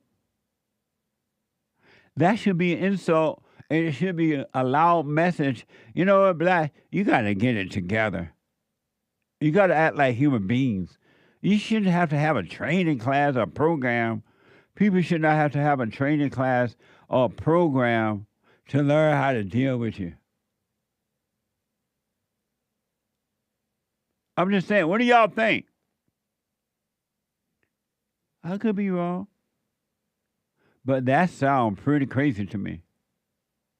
888-775-3773. Let me go to first-time caller, Jonathan out of Florida. Jonathan, welcome to the show. You're on the air. Hey, Jonathan. Jonathan, are you on mute? All right, I'm going to put you on hold, Jonathan, and let Derek let me know when you're ready. Let me go over to New York and talk to Maria out of New York. Maria, welcome to the show. You're on the air. Hi, Jesse. Hey, Maria. Hi. I was just calling in because I wanted to say, like the last time I spoke to you, I felt very embarrassed. And why? Because you said that I really love my health, and I just I got what you were saying, and then I just froze. Okay. Because I just froze because I just it was hard. I don't know. I couldn't understand why. Do you hear me? The kids are yelling. Okay, hold on. My oldest son. So I'm sorry. I just want to get my words straight. So I felt embarrassed the last time I called a bit, and then I was wondering, why do I love my house so much? And I was making all kinds of logical reasons why. And the reason you said that was because I went to, I wasn't doing the silent prayer, and I was making all these reasons and this and that. And I'm wondering, why do I feel so embarrassed? And why do I like my house? And what's going on here, you know? And I actually been doing the silent prayer now. And I just want to say that it's definitely helping me because I was on all kinds of medication before. I'm sorry, I'm a little scattered today, Jess. I don't know why. No, relax. I'm talking to you. Relax. It's because I just started. Yeah. Okay. Yeah. I just started on this journey, and I've been nervous. I don't know why, but I just been having, I just want to tell you, I had major anxiety attacks for most of my life, and it got worse the last couple of years before. And then they put me on antidepressants and anxiety meds. I came off them. I threw them all away this year. So I really started to feel my feelings, so to speak. Yeah. So all the thoughts came in, the feelings started to take over, and I just, but I also had found you, and I was watching your show, and I prayed to God, and I forgave my mom and grandma, and my dad, which I didn't even have any resentment towards him. He was in prison most of my life. But long story short, I've been going through this journey, and I had 2 more children, and I guess I've been loving my hell, and I didn't realize how or why I was loving my hell. Right. And I was really embarrassed last time when you said that. And I kept trying to say, well, everybody likes their hell because of this, because of that. And you kept saying, no, not everybody, you know. And I get what you were doing now. You wanted me to see myself, and it's good to look at yourself. Absolutely. Right? Yep. So that's what I did. And after the show and everything, and then I started to do the silent prayer, and it really has been keeping me in the now. And that's been helping me so much, especially now because I'm going through a separation. So, You and your husband are separated? Yeah, he moved out a couple of weeks ago. Why? I mean, I guess I'm difficult. Especially with my anxiety and my depression, and all my emotions, and my change in moods and all that. And I don't think he was able to handle that. And, he's watched your show before too, but he's never, I don't know. And I'm not trying to judge, but again, he wasn't really wanting to work on himself. And maybe I was judging him also for that. And he was seeing it, even though I wasn't saying it. And he was like to me, I think I was comparing him to people who are working on themselves in a lot of ways. So now I started to judge him in that way. Like, oh, he can't lead. Like, oh, he's a beta. Like, it's not right, because what am I, and what is everybody before they come to the light? That's right. So I understand that was wrong.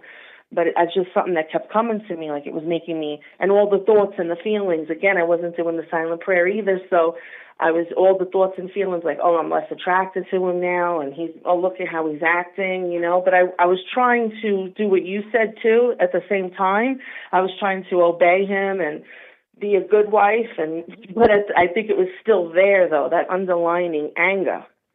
And so you were too difficult for him to deal with? I think so, yeah. Were you? Yeah, but he was difficult too, Jesse. He had emotions too. He had emotions, mood swings, depression, his own upset of himself and blaming it on others. So, I mean, he was doing those things as well. And so were you too difficult for him to deal with? Yeah. Yeah, I was. And I actually did apologize. Actually, I did apologize. I know what you're going to ask. So why did you have to bring up, in order for you to say, yes, I was too difficult, why do you have to bring it, but he was difficult too?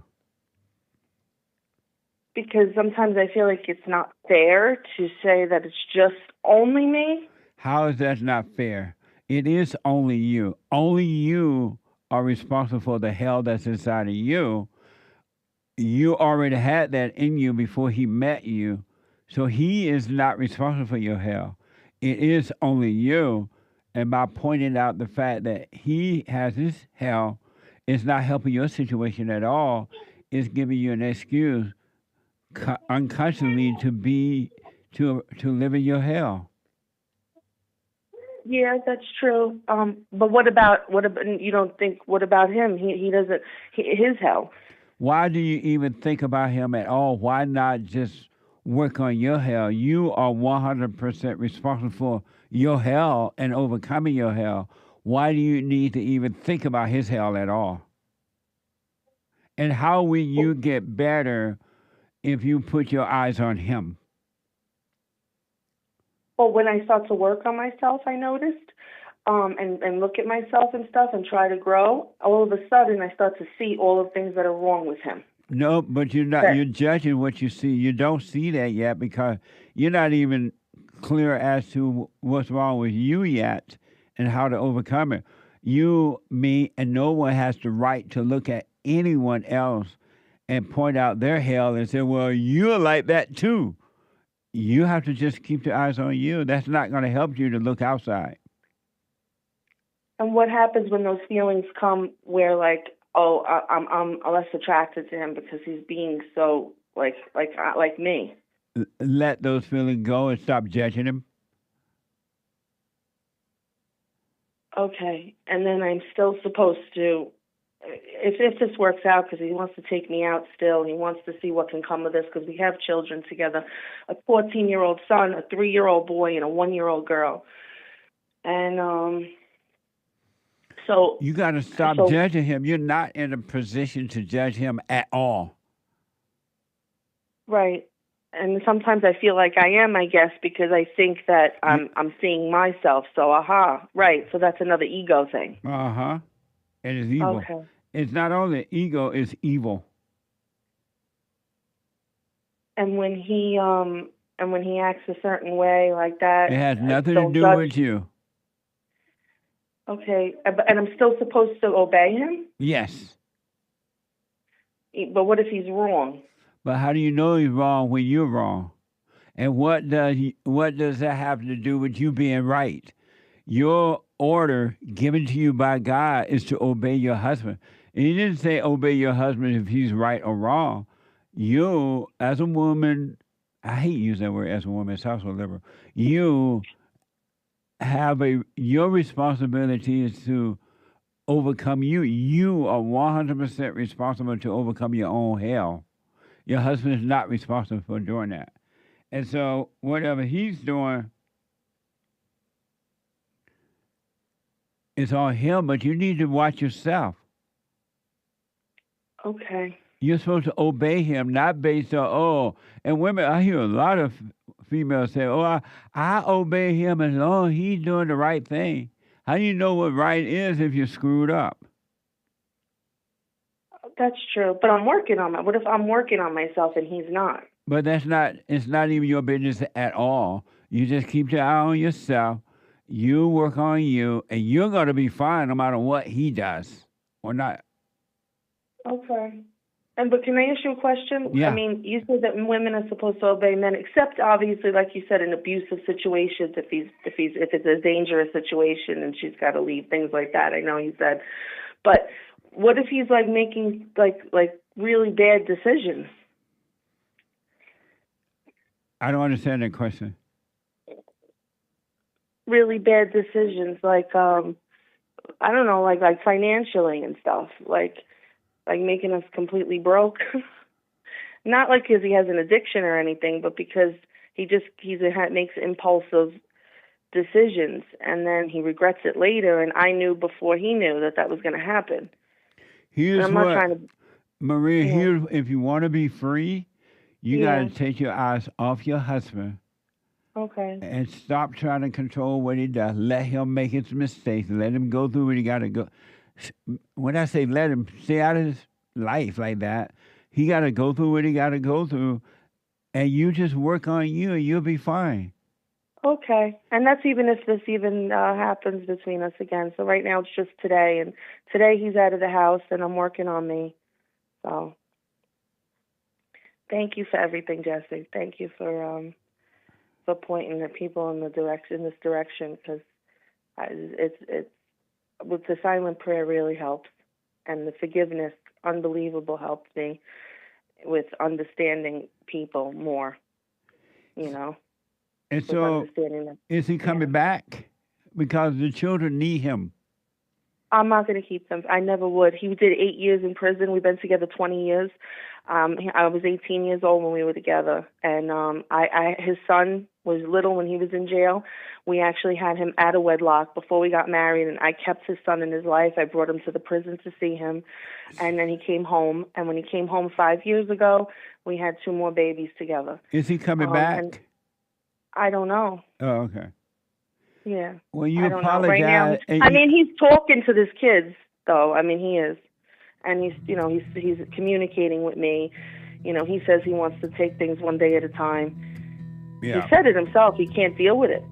I know he can't. Men don't know how to deal with that kind of hell, but if they understood the woman, they would know how to deal with the hell. But they got to understand themselves first in order to deal with the hell in the woman in the right way. But, Yeah. Maria, good to hear from you. You stay with the silent prayer. Take your eyes off your husband and stop being difficult. Okay. I apologized to him, too. I told him I was sorry for Right that. on. But then he goes, "You're being too nice. You're scaring me." But when you keep your eyes on you, all right? Call me again. I will. Thank you, Jesse. All right. Bye. Bye now. 888-7753-773. A quick break. Back in a moment. Steve, thank you for calling and thanks for holding. How have you been helped by the show? I'm going to tell you this. I believe you might go down in history as one of the greatest, if not the greatest, black man that ever lived on planet Earth, as far as I'm concerned. I don't know anybody before you that's been that great. You know, freeing the slaves is one thing, but you've been freeing people of their mind, which matters, it should be anyhow, to you more than anything else, because with the mind not being right, there ain't nothing else going to happen right anyway. If you can doubt every thought because you're not your thoughts, if you can doubt every thought, knowing that you're not your thoughts, you don't create them, they're not from God, that they're from the deceiver, the great deceiver, Satan. If you can doubt every thought, you can be free just like that. At an instant. Bring every thought into captivity. It's so amazing.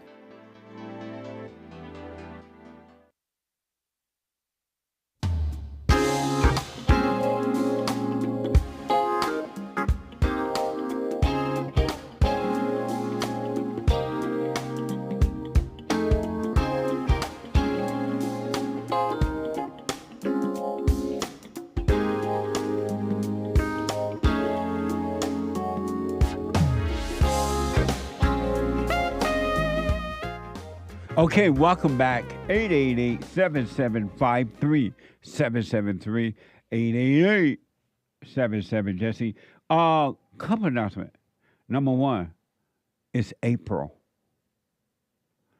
And this first week of April, we have a sale on cameos. A cameo video only is $20 now for this week up until Friday. Personal shout-outs. I'll do them myself. Personal shout-out. Birthdays, wedding, anniversaries, congratulations, what an encouragement.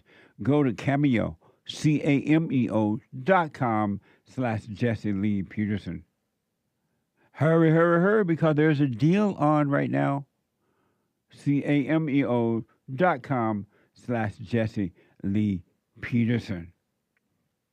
And check out the coffee. Oh my God. Punchy has his own coffee now. It doesn't get any better than that. I can hear mama and dad right now up there in heaven, rejoicing with the anger. Punchy got his coffee. Lord have mercy. All the way from cotton field to coffee. Amazing, huh? Punchy has his own coffee, and it's good. And the beauty about Punchy's coffee, when you purchase it, every dime goes back to Punchy's nonprofit organization to help others as we're being helped.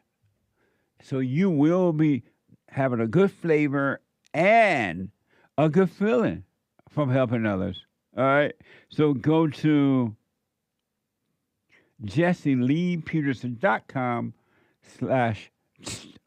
JesseLeePeterson.shop. They change stuff on me all the time, folks. JesseLeePeterson.shop to make it easier for you. So it's not a bad thing. JesseLeePeterson.shop. All right? And for the overseer, people overseas, our friends around the world, you can now get the merch. No matter where you live, what part of the world you live in, you can get the merch. We're shipping worldwide. Not the coffee yet, but the merch. So go to JesseLeePeterson.shop for that as well. And don't forget to like, follow, subscribe, ring the bell, and do all of that. Jesse Lee Peterson on Instagram, JLP Talk on X, Cozy.tv, and Rumble.com/Jesse Lee Peterson. Let me go to try Jonathan again from a first-time call out of Florida. Jonathan, let's try it again. Hey, how you doing, Justin? All is well, sir. Hey, it's crazy. When I was calling you, all these thoughts were going through my head like, oh, look at you calling Jesse. You probably need some real help right now. What now? So, Janet, would you fall on mute or something when I first went to you? Yes, it was on mute. Oh, okay. Amazing. Go ahead. So, for my question for you is, I've been listening for a while, and I did go and forgive my mother and forgive my father. And I thought I was I thought that would, forgiving would make me overcome a lot of things, but I find it right now. It's just I'm just having so much problems with like I'm just like overcoming the evil and my wife because I'm married. Stay We close have to stay close to your phone. You said overcome what? the evil and my wife and even myself. I'm Oh, okay. married. We had a kid out of wedlock when we started. I was like 19. She was 22. She was older than me. What And, the? yeah, I know. And, it's just, we've been having a lot of difficulties. And I know it came to a point in time where that I had stepped out of the marriage due to like lack of things going on in the marriage that I felt. And I ended up confessing to her that I did it, which now I feel like is the worst thing ever because It was. it's being brought back up to me. And I thought that, she didn't respect me at first. And now it's just like, now it's really hell. And sometimes I do good. I do the silent prayer. Sometimes I do good. And, I feel like it's getting better. And I feel like I can understand her. But when I start feeling that way and I think everything's okay, it's not. Not. Yeah. What made you tell her about that?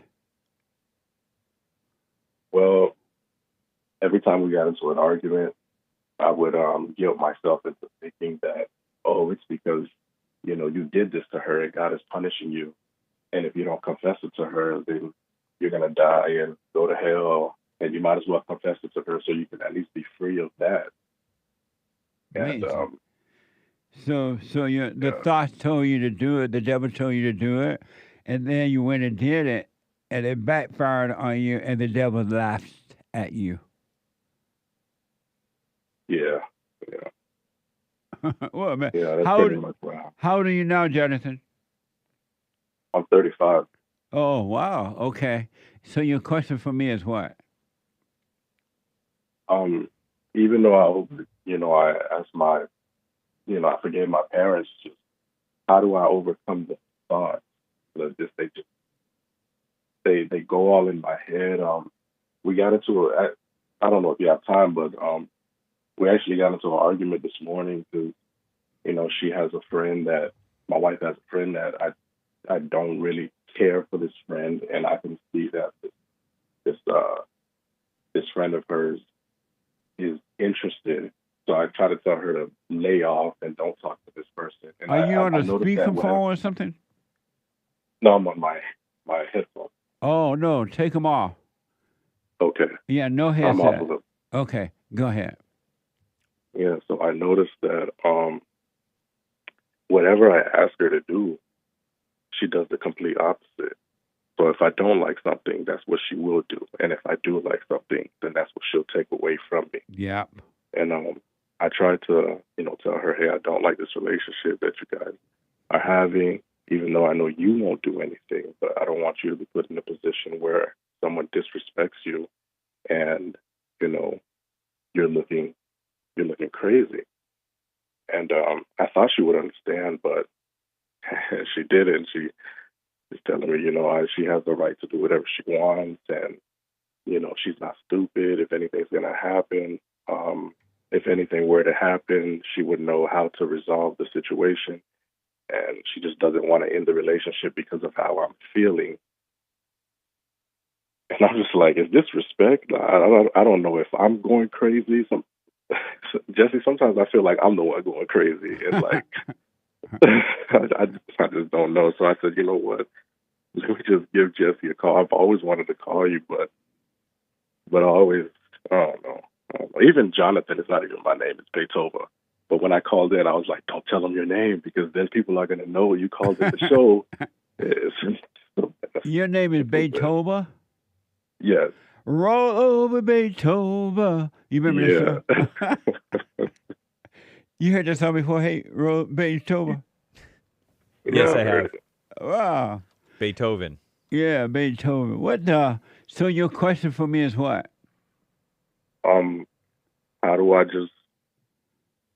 How do I overcome the evil in I want to say in her, but sometimes I feel like it's in me. That's what I really want to overcome in me. Yeah.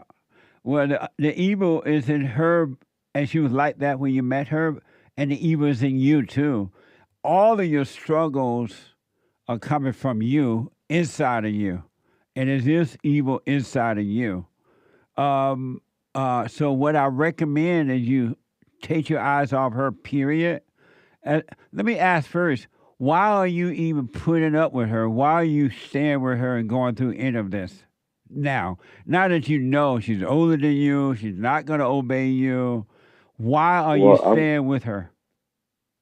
I wasn't. I was not born, but I was raised with a single father. You know, my dad, but he wasn't the greatest at all.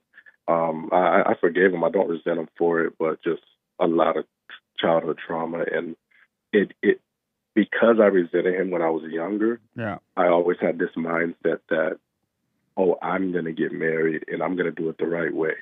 And I'm going to have the mother and, me and the child's life and not do it the way that my father did it because of how, I was traumatized.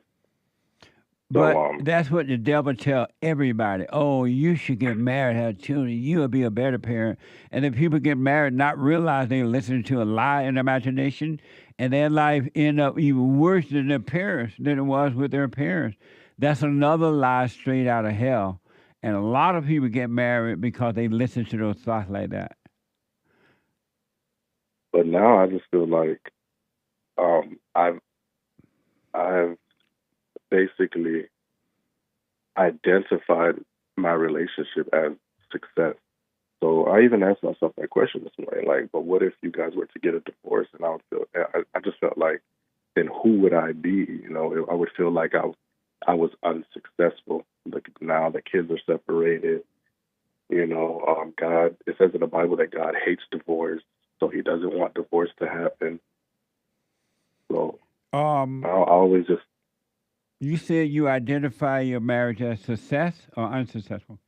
I've noticed that I have as success, meaning even though it's horrible and I'm in hell, for some reason I still see it as like, okay, just push through it and God is going to make everything better. But if you were to get a divorce, then you failed. Oh, I see. So, number one, God did not put you with this woman. And He did not put her with you.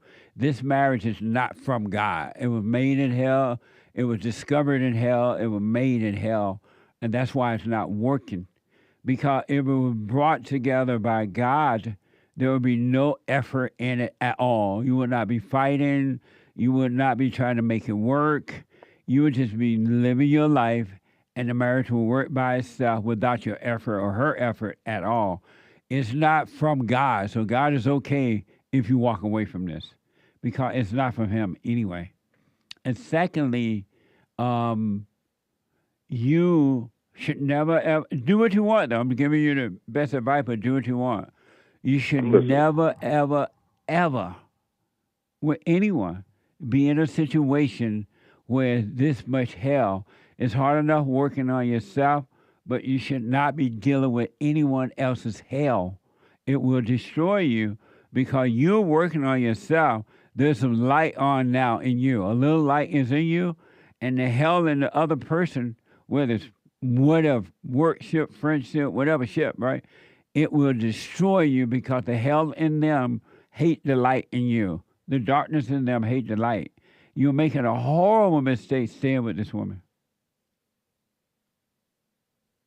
And especially now that you're working on yourself, you stay with her, it's going to get worse. Because whether she realizes it or not, she already hates you for your weakness, and she now hates you for the light that she sees in you, and she will work to destroy you. Yeah, that's kind of what I'm seeing. But it's like, the kids are there, and it's like, And what about that? It just kind of made me feel like, you're going to put your kids in the same way like you were raised. But exactly it's already happening. Didn't want. It's already happening. You're going through exactly what your mother put your father through. It's repeated itself already, And in spite of you staying there, she's already destroying your children. She's turning them away from you. She's causing them to become angry. She is already destroying the children. You're not able to protect the children from her hell because you have not overcome the hell in you yet. And how do you do that? I've been listening to you for at least 2 years now, and sometimes I feel like I'm there, and then other times I'm just like, how? How does it? It seems like the hell is becoming worse, but I know it's good. I know it's good because I'm like, at least I'm aware and I'm conscious. Yes. But it's just so much. So here's what you do. You're on your way. It is working. All you got to do now, you went and forgave your parents. What did your mother say when you went and forgave her? It's a funny story because I went in trembling, and while I was trembling, I'm like, oh my God, Jesse was right. Why am I trembling over asking my mother for forgiveness? It don't make no sense. Yeah. But she actually, I don't know if she took it well or not, because she's kind of sarcastic, and she just said, well, I'm glad. I told her, hey, I'm sorry for resenting you, because I did have a lot of resentment and hate towards you because you weren't there for me as a child. So even though you weren't part of my life, I still I now see why I went for an older woman, because I was always searching for mama. Yep. And I forgave her for that, and she just said, well, I'm glad that you see it now. Nice. And, and I just left it at that. Right on. And how about your father? You forgave him for not protecting you from her? I forgave him. I didn't say from not protecting me from my mother, but I did say I forgive you for, how you treated me. And I forgave you for, hating you from the way that, you treated me. Nice. And I realize it now, but he's actually doing I actually forgave him while he was in prison because he's doing like a 20-year bid right now. He's in prison for 20 years now? Yeah. Oh, yeah, okay. So listen, man, I'm telling you, it is working. So now all you got to do is you're doing the silent prayer, right? Yes, and I have a question about that. I don't do it all the time. I do it sometimes. I don't do it all the time. That voice that tells you, like this morning, I felt myself because I wanted to ask my wife a question about the coworker, and I felt myself getting a little upset. And the voice told me, "Do the silent prayer, do the silent prayer," and then I didn't do it. And then I went ahead and asked anyways, and the whole argument broke out. And I'm like, should I listen to that voice that says do the silent prayer, or like should I just no? Don't listen to the voice that says do it, and don't listen to the voice that says don't do it. Forget about the voice. Pay the voice no attention. Just see it, but don't obey it. Do not obey it. All right? Do not obey it. And you do the silent prayer so that you can, and you will get to the point where you totally surrender to truth. And when you do the silent prayer, you're going to start seeing all of those false images of yourself inside of your imagination. All thoughts are all lies all the time about anything. You're not your thoughts, meaning that you're not your fears. You're not your desperations. You're not your doubt. You're not your loneliness. You're not the up and down emotions. You're not a needy person. You're none of those things. You don't need love from anybody. It's just that you believe that all your life and you have identified with it.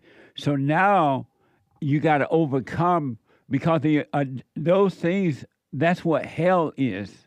And those things I just named off and more are hell. So you got to overcome the hell by seeing the hell, living with the hell. Don't try to get rid of the hell. Just be aware of the hell, and you're going to go through hell. And right on the other side of hell is paradise, the kingdom of heaven, is freedom. But you got to go through the hell by being aware of the hell and going on about your day, living with the misery, living with the pain, living with the frustration. But don't call it you. Don't deny it. Just be aware of it. And I promise you, Jonathan, it will be taken away from you and you'll have a clear mind. BEETHOVA. My real name's BEETHOVA. Oh, yeah, that's right.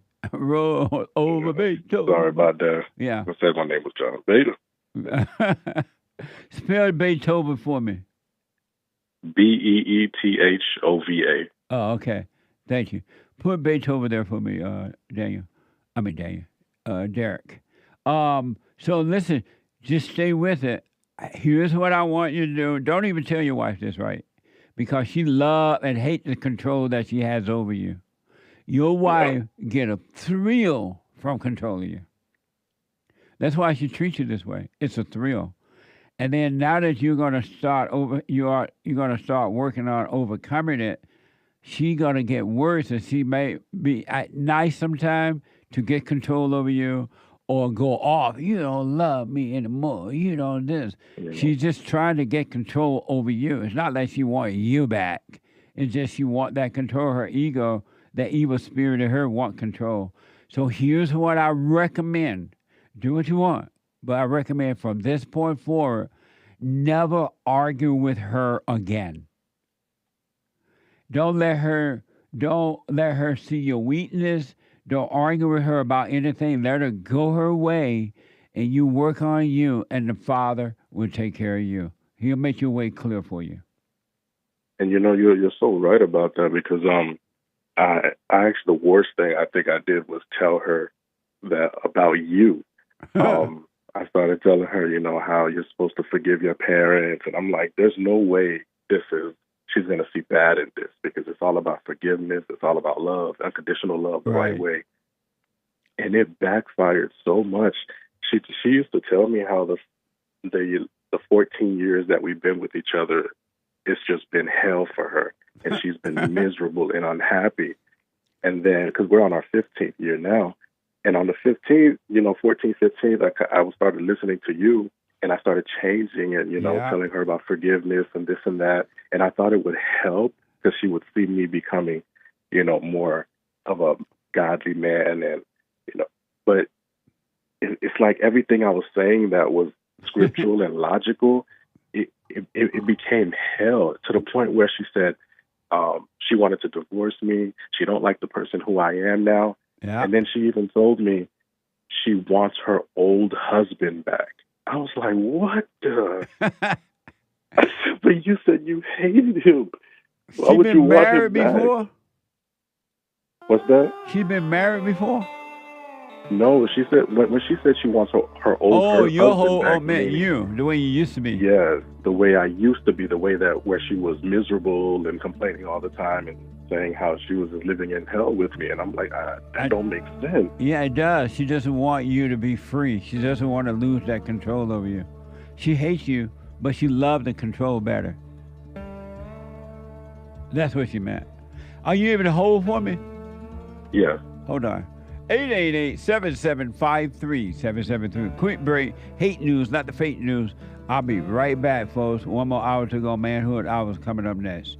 Back in a moment.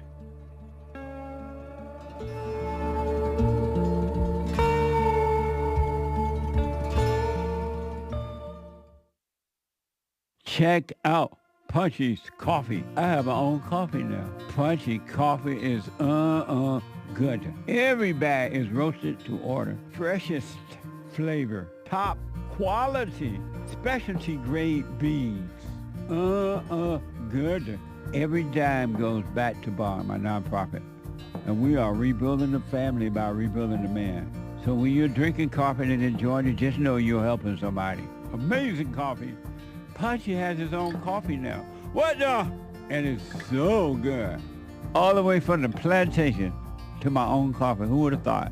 Did that coffee come from the plantation? Did I pick my own coffee? Check it out. Go to rebuildingtheman.com, rebuildingtheman.com/stores, and get Punchy's Coffee.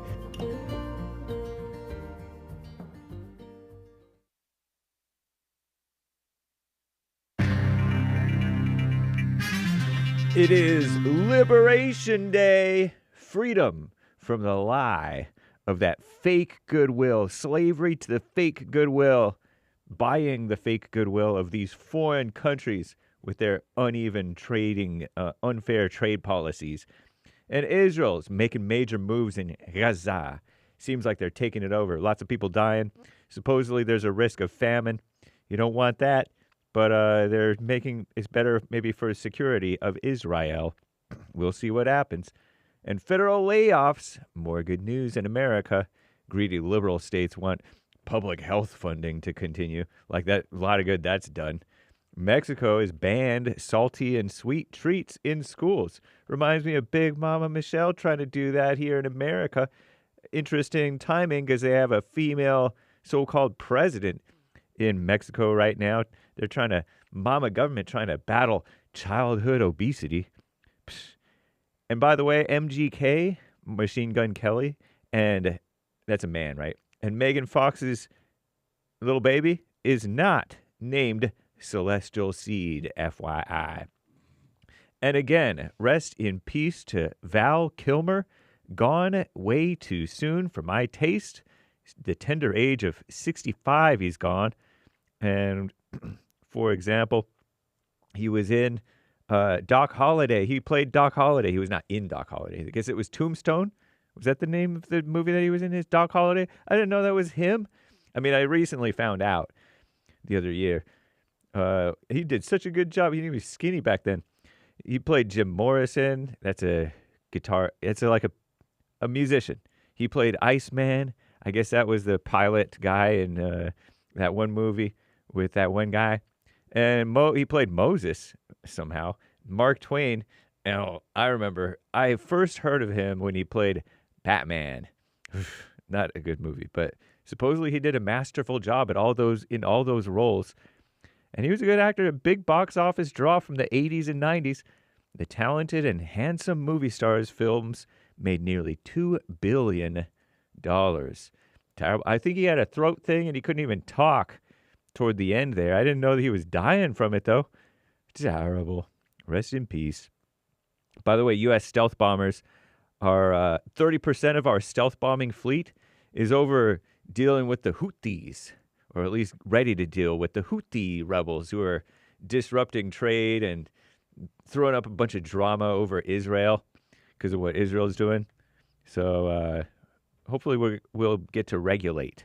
Hopefully we won't need to regulate. We'll just regulate by our mere presence, and then they'll calm down and we get to go home. Maybe. A woman felt a connection, by the way, with a gorilla because of his beautiful brown eyes. This is the end of hour 2 of the Jesse Lee Peterson Show. It is Wednesday, April 2nd, AD 2025. The lines are full, guys. Manhood Hour is coming right up in the third hour here. Get excited, get pumped. But our greatest president, Donald J. Trump, his much-hyped Liberation Day has arrived. And with it, the expected revelation of his latest tariff plans, America First doctrine. Trump announced 25% tariffs on all steel and aluminum imports, 25% tariff on foreign cars set to go into effect Thursday, a 25% tariff on foreign auto parts scheduled to begin in early May. He's also levied an additional 20% tariff on Chinese goods and threatened to issue 25% tariffs on imports from Canada and Mexico. In a possible escalation of the so-called trade war, these so-called countries, along with the evil EU, as well as I thought Japan was our friend. And South Korea, get out of here. We're not going to help you anymore. They've been preparing retaliatory plans. The current and proposed tariffs have already diminished much of the so-called goodwill that the U.S. had with their so-called neighbors.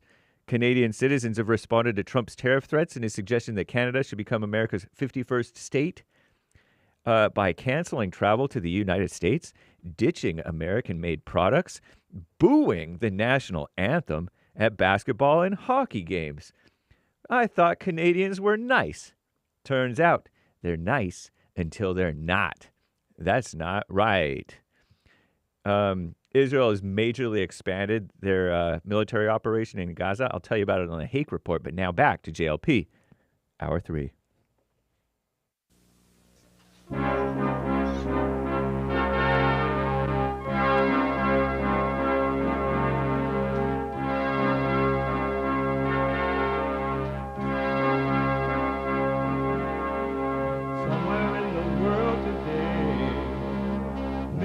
have to stand up strong, face the truth about themselves, to understand what went wrong. I know we can find a way. I know we can find a way. I know we can find a way to stand up, stand up, stand up.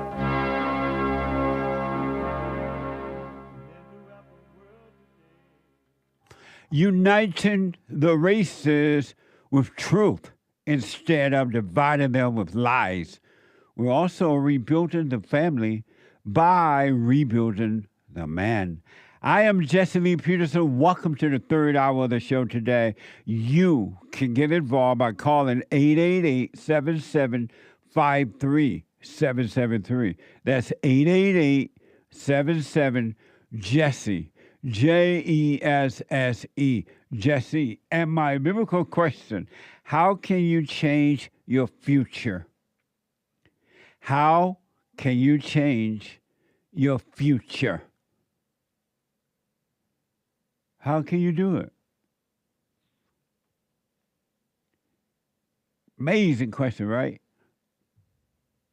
If you're running around, working out, doing whatever you're doing, and you just can't sit and watch the show, you can podcast.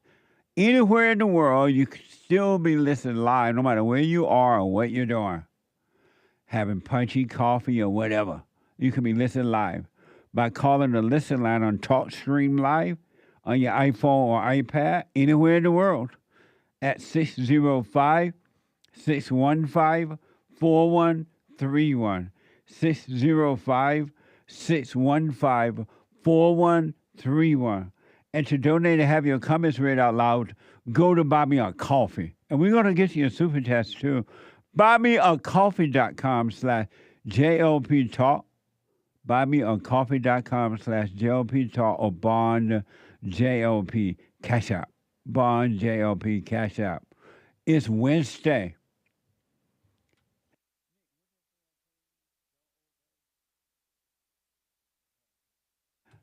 What am I saying? It's Wednesday. And every Wednesday, we are bringing back God's order of God in Christ, Christ in man, man over woman, woman over children. By rebuilding the family, by rebuilding the man. So every Wednesday, we take all call ladies, we talk to the ladies too, but it is Manhood Hour. What is a man? What is a man? It's an adult human male. Manhood. Hillary or President Trump? I voted for Hillary Clinton. Beta male. A man is a male who turned to man. Alpha male. Live right, be right, and lead the way. Well, this is a fascinating story that Errol and I have been discussing all morning. New data shows that nearly 1 in 5 stay-at-home parents are dads. Howdy. Welcome back to my morning routine as a stay-at-home dad. So I know some people have the day off, but hey, as a stay-at-home dad, my job never stops. I hate him. What's up, y'all? Welcome to my video as a stay-at-home dad with 6 kids. Wifey working third shift, so she in there sleeping. I hate him. My husband is a stay-at-home dad. I hate him. We have 6 beautiful kiddos, 6 and under, along with 8 pets, so there is a lot of laundry to be done. I hate him. I hate him. I hate him. They hate you. This is probably one of the saddest things I've ever seen in the last 30 years. Men that stay home and be mother, pretend to be a woman. How are you going to sweat by your brows if you're out and be at home being a mama? And how would a woman ever become a obedient woman if she's out playing man? But anyway, that's not the order. It's not going to work. It's a horrible thing.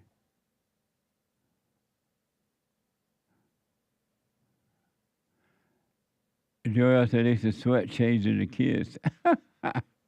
Whatever. You're black. Oh, amazing. I want to go back to BEETHOVA. And he's dealing with according to him, his crazy wife. And he's like, what the? BEETHOVA. Yes. We were talking about the silent prayer. What you do now is just do the silent prayer and watch those thoughts, all right? And don't call them you. And all hell gonna break loose inside of you because the light of God is shining on the not you, the imagination, the thoughts. And those thoughts are evil. And they have been controlling you all your life ever since you fell from innocent by resenting your situation with your parents.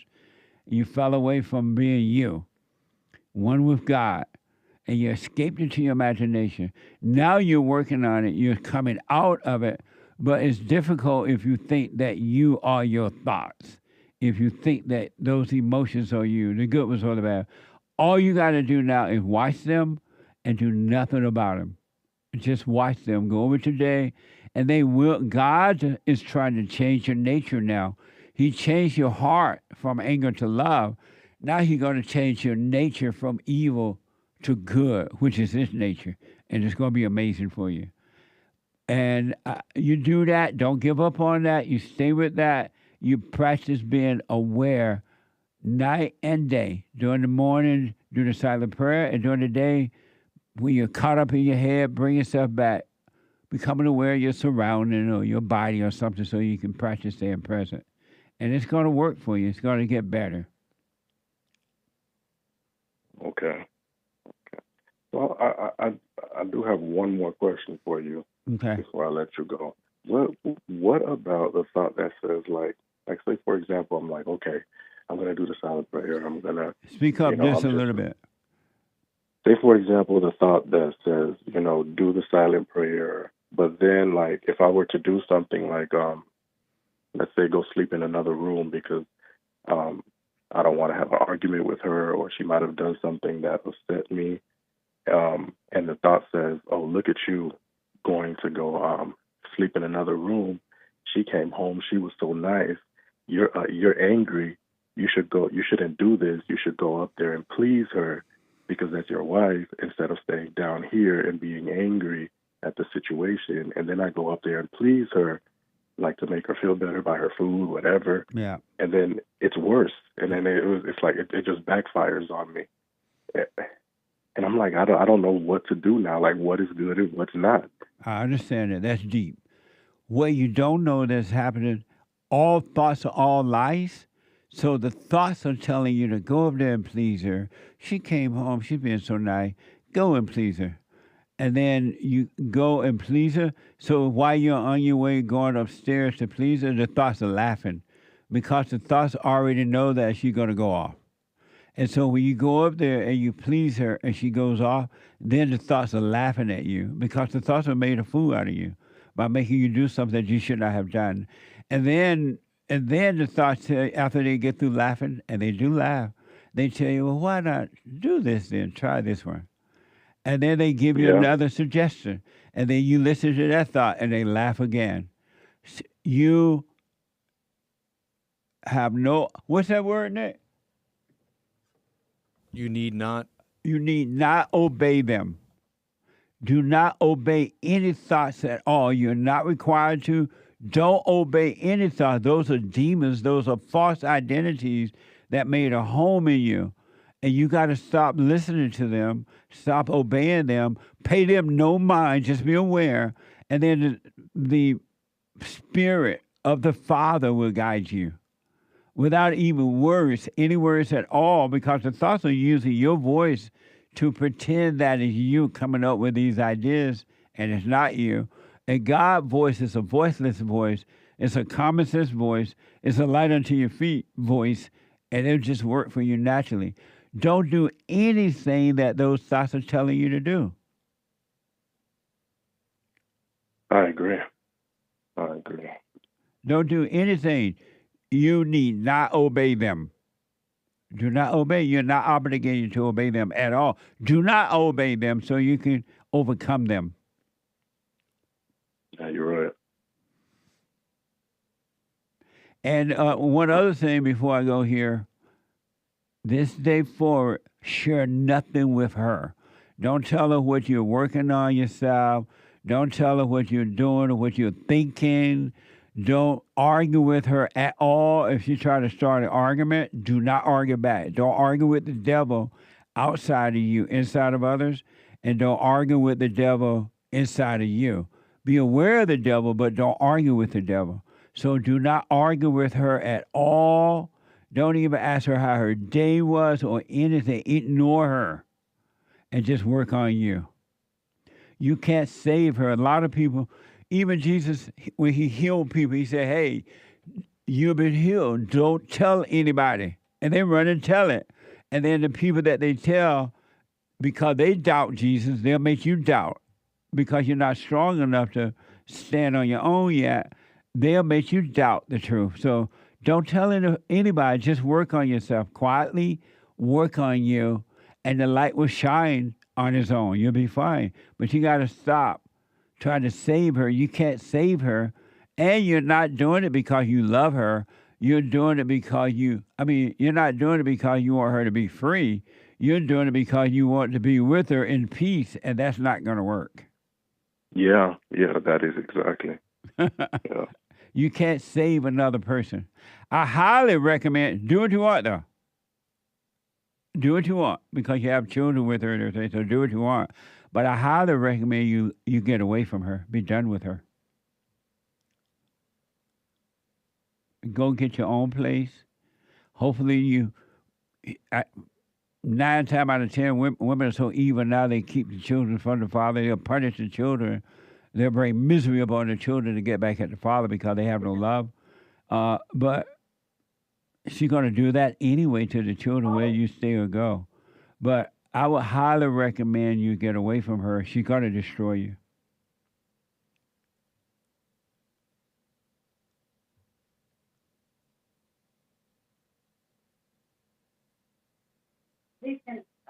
Yeah, you're right.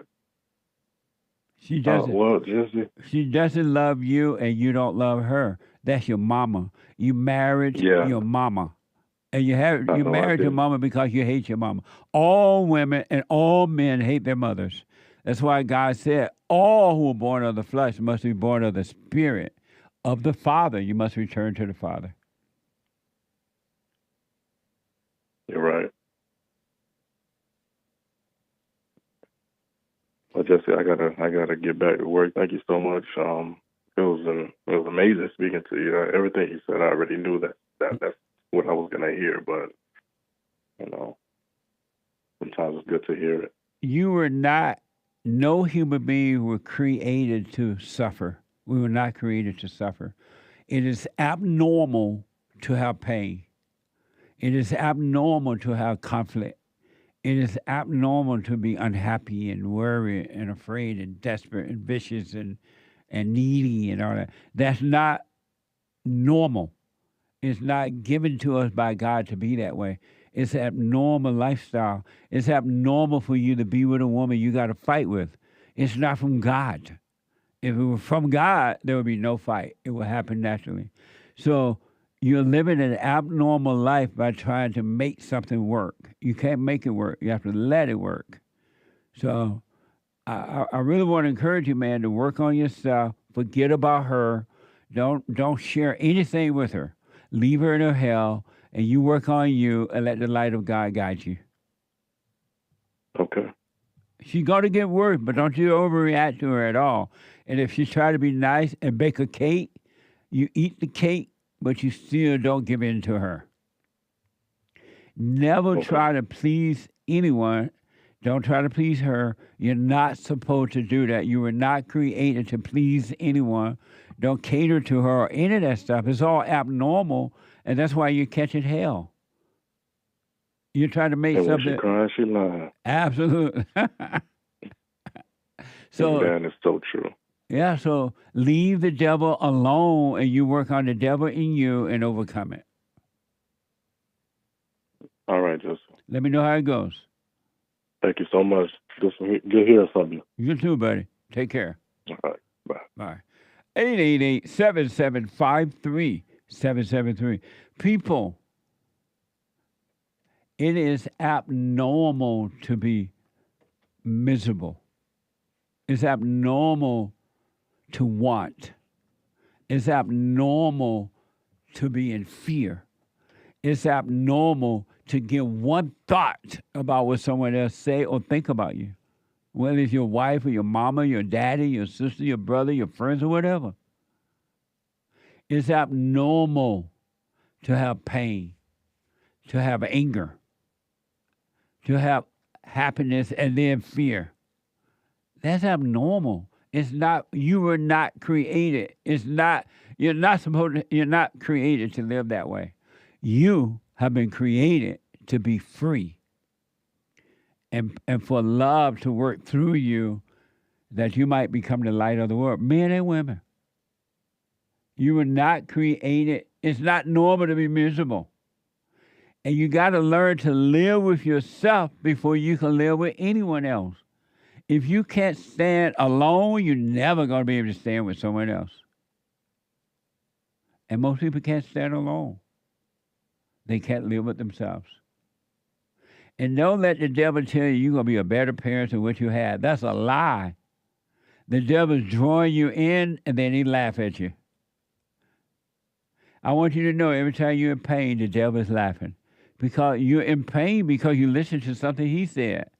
The spirit of evil said. Men and women. And ladies, you are responsible 100% to overcome your hell.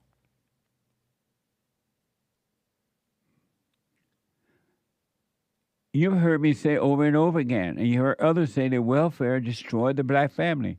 Black people. Black people.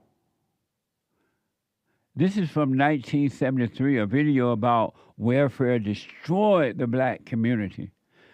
You know, like every time I hear the word community, I didn't grow up thinking about, oh, I'm in a black community. I grew up in a family, not a community. All right? Welfare destroyed black people by taking the fathers out of the home. Watch this from X. The general rule that welfare is cut off if there is a man in the house, fathers are often driven away so that mother and children can eat. 85% of the head of household is a woman, because most of the men who should be in the household, they cannot make a decent living. And of course it is better to know that a child will be fed 12 months out of the year than 3 months, which during the summer when construction work you can make a decent living. The man in the house rule was written to prevent welfare cheating, to make sure that aid to families with dependent children would go only to families headed by mothers. But the effect of the man in the house rule is to create for children an atmosphere of investigation and surveillance. And thus, the welfare system in its operation turns out to be a system to make life harder for children. Amazing, huh? Yeah, that look like sweet and punchy, heavily standing around. Here's a psychiatrist explaining how the welfare system is against the family. The welfare system helps the disintegration of the American family. It offers money to families if the fathers will leave them and stay away, in that sense undoing the very stability of the family and taking away one of the two parents that children, of course, need. And what I have seen, I'm afraid to say, all over the country is that the legal system works against the best kind of home for these children. We don't encourage parents to be at home with the children. We don't encourage mothers to feel that they can find their destiny as mothers. We take away, in many of the most vulnerable homes, fathers from those homes. Amazing, huh? You have the civil rights leaders to thank for welfare, by the way. They didn't want to agree to it, and the blacks fell for it. And it's just been down here ever since. I remember when I was, because down in Alabama where I live, welfare wasn't a thing for the blacks. But I remember when I would go up to the cities or over into Montgomery somewhere, and the blacks started getting those welfare checks, and the welfare people would come around to check on them. The man, if the woman had a husband or a boyfriend or anything living with her, he would leave the house or hide under the bed or another room until the welfare person left, because the money, they wanted the money over the family. They couldn't resist the money. I totally remember that as though it happened yesterday. They tempted the blacks with welfare, with money, and they fell for it. And now this is what you have. Now they can't get enough money, because enough money is never going to be enough. It's never going to bring you inner peace. But that's what happened. The blacks would hide the man, and the man would agree with and hide to get the check. Isn't that something? And that's why I'm encouraging the blacks to take back, as individuals, you are responsible for you. Take back your life. Why don't you finally have a life? Are you going to live your whole life in misery? Why don't you let that go? Here's a perfect example of letting mama raise your kids. Watch this. From X.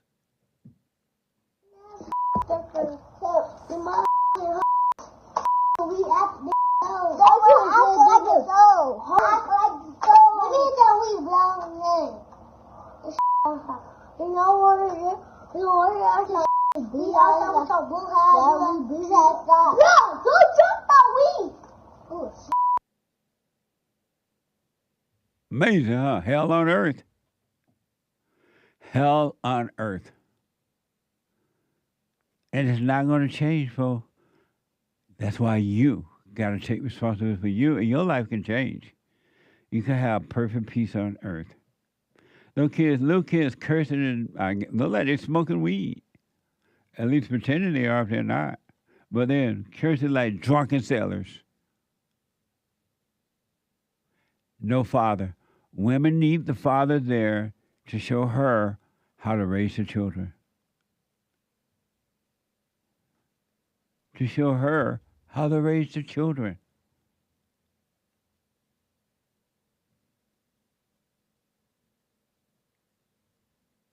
Men, and ladies too, because there are women who married the wrong man and they're catching hell too. Believe me, I counsel with them. We have the best counseling service on this side of heaven, by phone, Skype, or walk-in. The ladies are catching. I'm thinking of one situation right now. This woman is married, and she's sorry for what happened, and she stayed with the man and catching pure hell. You are not obligated to stay in a relationship. These relationships, those relationships where you got to fight and argue and try to make things happen, that's not from God. And I hear, oh, God doesn't like divorce. God doesn't want you to divorce. God's talking about those folks that he brings together, not the ones that Satan brought together. Those that Satan brought together, you're fighting. You're miserable. You can walk out of that situation. God don't care. God like, what the? God is wondering why you stand in it. You're responsible for you. Those relationships that he brings together, they don't end up in divorce.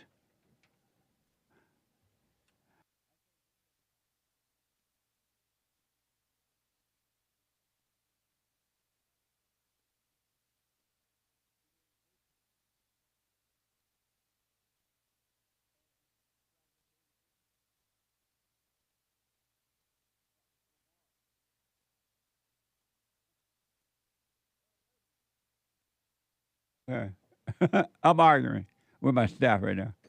But they're trying to make me say something I don't want to say. Where was I? Lady, get out of those relationships. Don't be miserable. If it's not happening naturally, walk away. Just don't be angry. Work on yourself.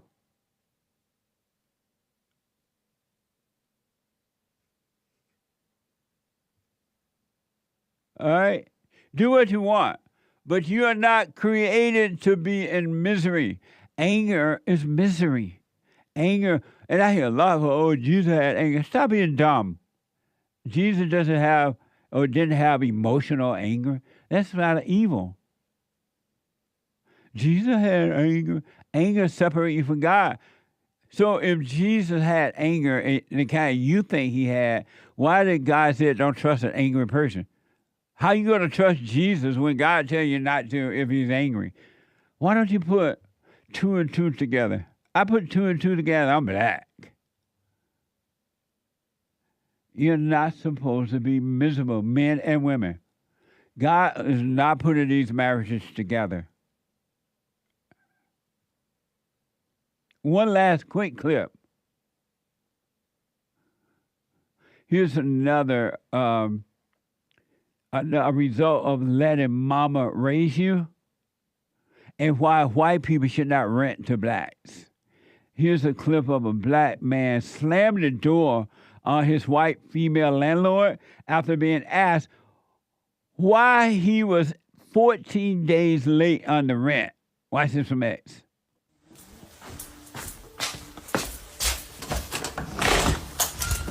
Hey, you got the rent? Yes, ma'am. Hey, it's the 14th. You know it's due on the 1st, right? It's due when? On the 1st? It's due when I pay it. You talking about? Wow. It's due when I pay it, F. I mean, B. What are you talking about? Not on the first, when I pay it. And you want to rent to the black. Black people, you got to drop your anger. You're angry at your mother. You're yearning for your fathers. It has nothing to do with white people. That's why you can't do things in an orderly right way because you can't see.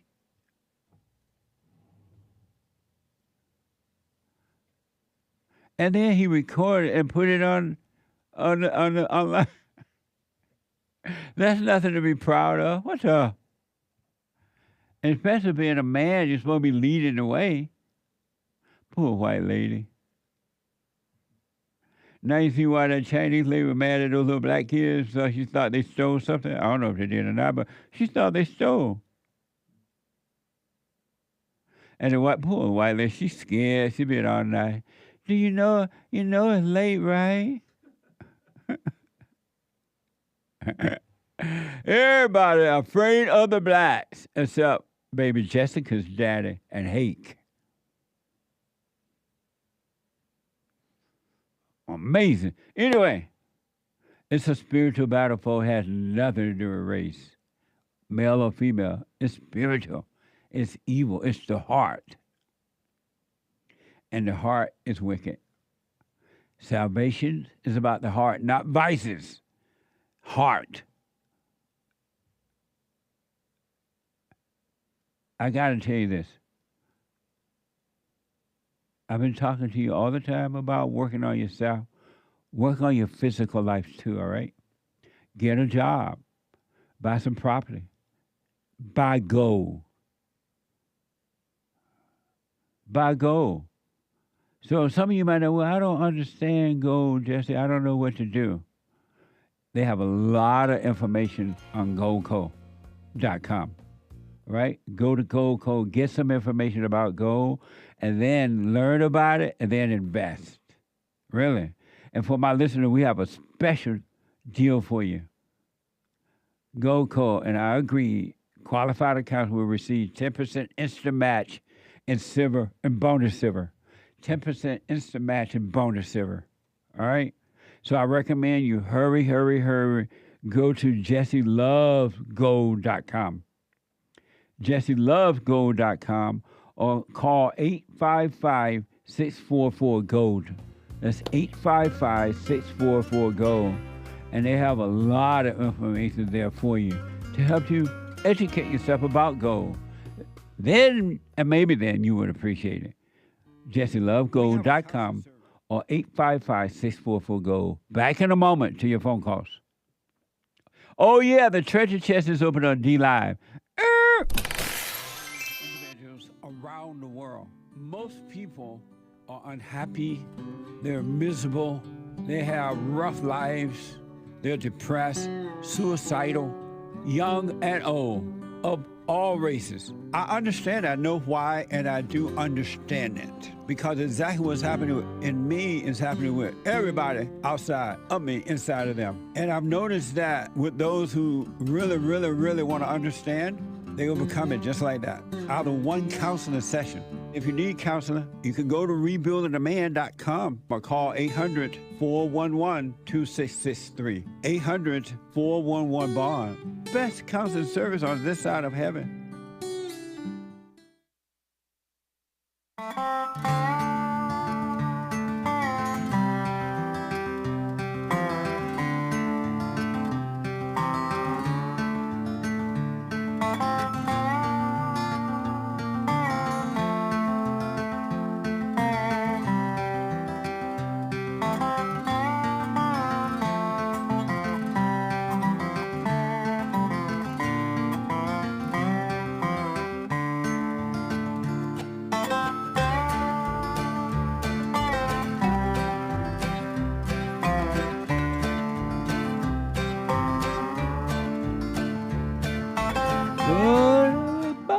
So the Hake Report is coming up at the top of this hour.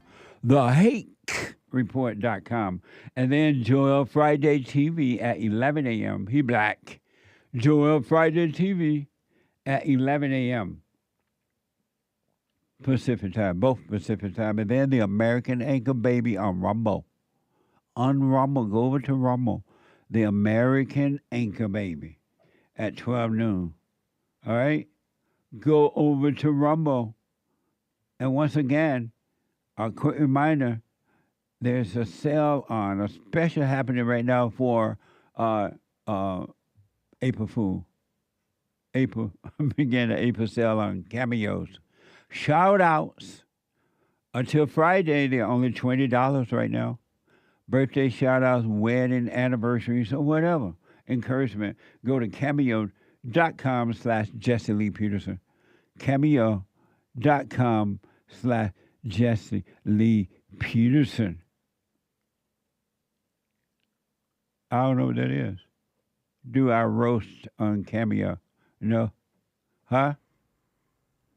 Oh. I mean, I do the Cameo. I do what the people want, ask.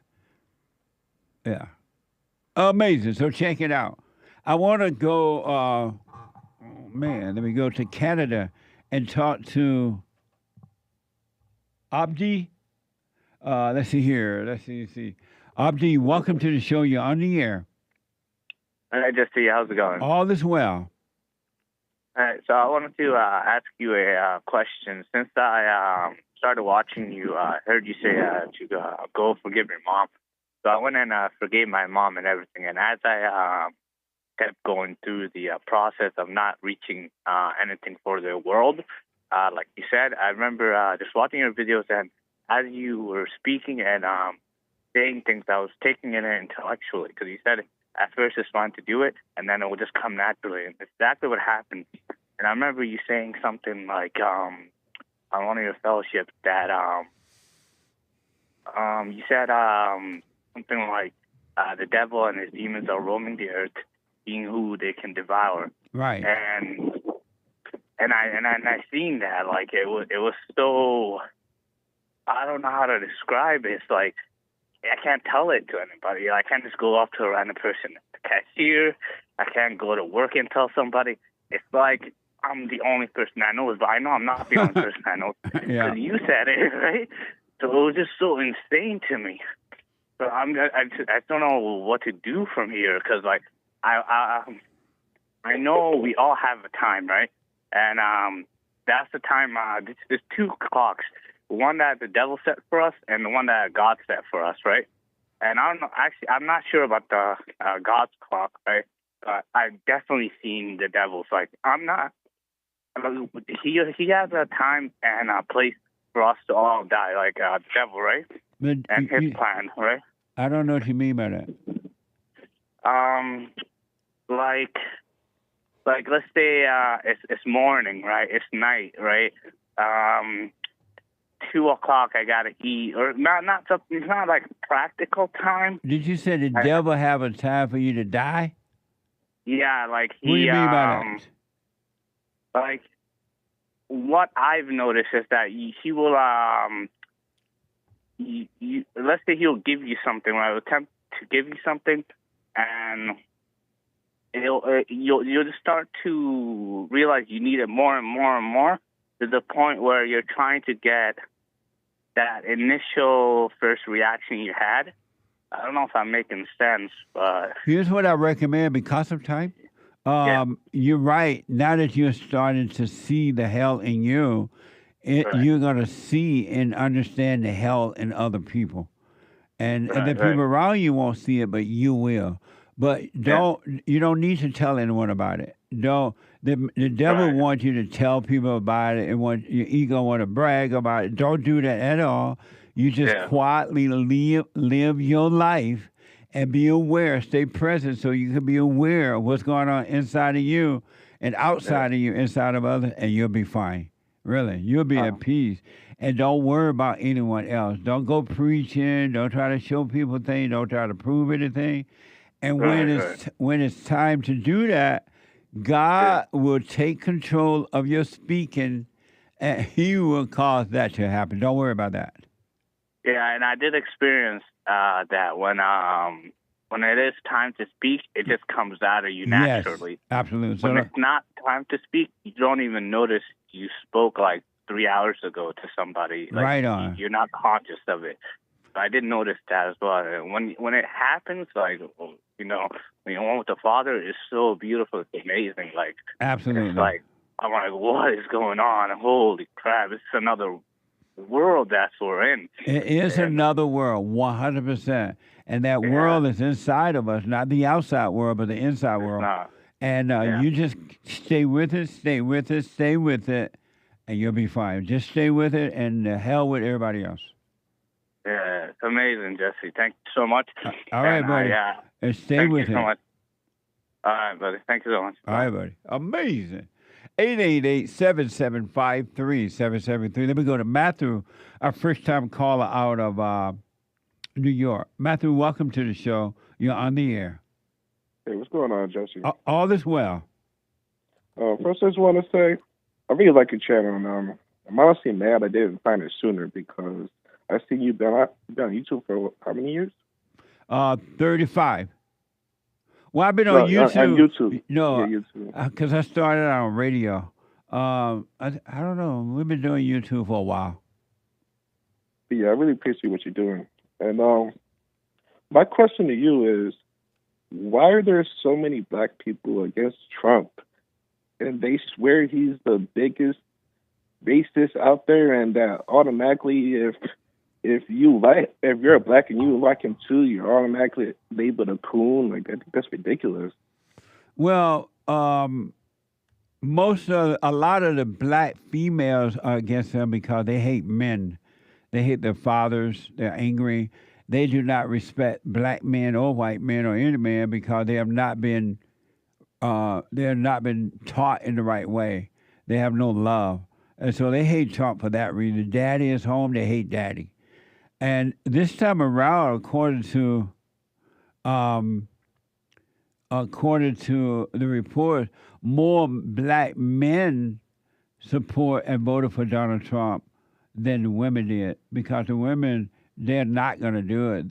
There are some black women, of course, voted for him, but the black men support him, but not the women. They hate men.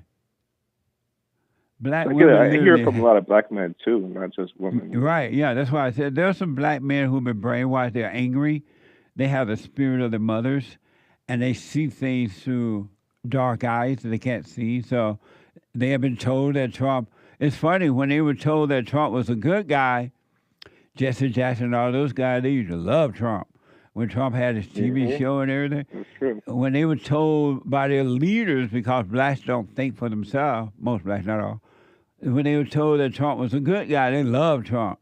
And then they were told that Trump was a bad guy, now they hate Trump because they're incapable of thinking for themselves.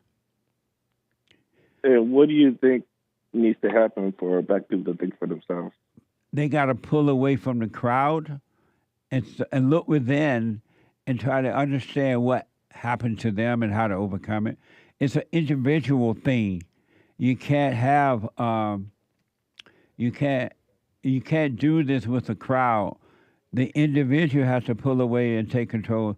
That's the only way that the blacks are going to get better. They got to see that the anger really came from their mothers. They become like their mothers, and they're missing and yearning for their fathers. It's not going to change any other way. And by the way, I'm told that we started the Bond channel. That's a YouTube thing, Jay? Back in 2007. And Jesse Lee Peterson channel in 2009. Yeah, because I just came across you a couple weeks ago. I was like, wow, why didn't I find this guy sooner? How old are you? I'm 35. Have you gone and forgiven your mother yet? No. And honestly, to be honest, I haven't talked to her in 2 years. And why not?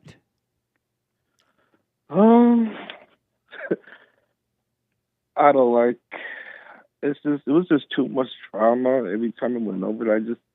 I was at a point in my life where I didn't need all that headache. I was already dealing with so much. I didn't need the extra stuff in my life at that time.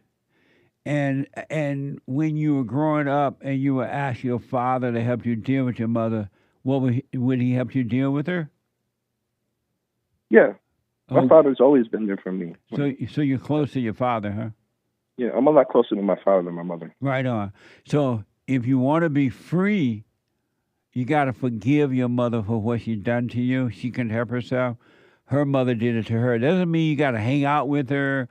You don't have to talk to her or any of those things. You don't have any responsibility toward her at all.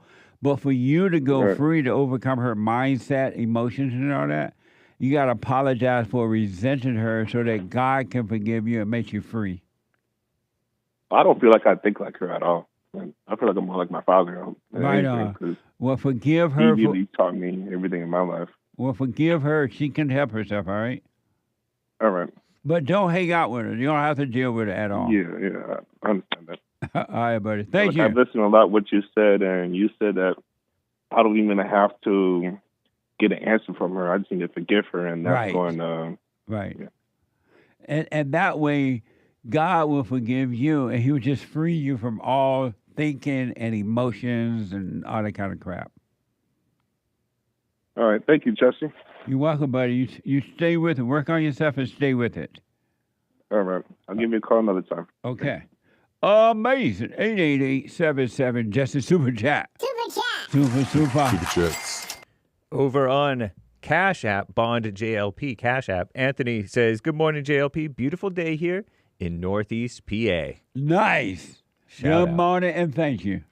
Elijah with a diamond. Jason is one dumb porch person. He didn't say person. What? Shout out. Shout out.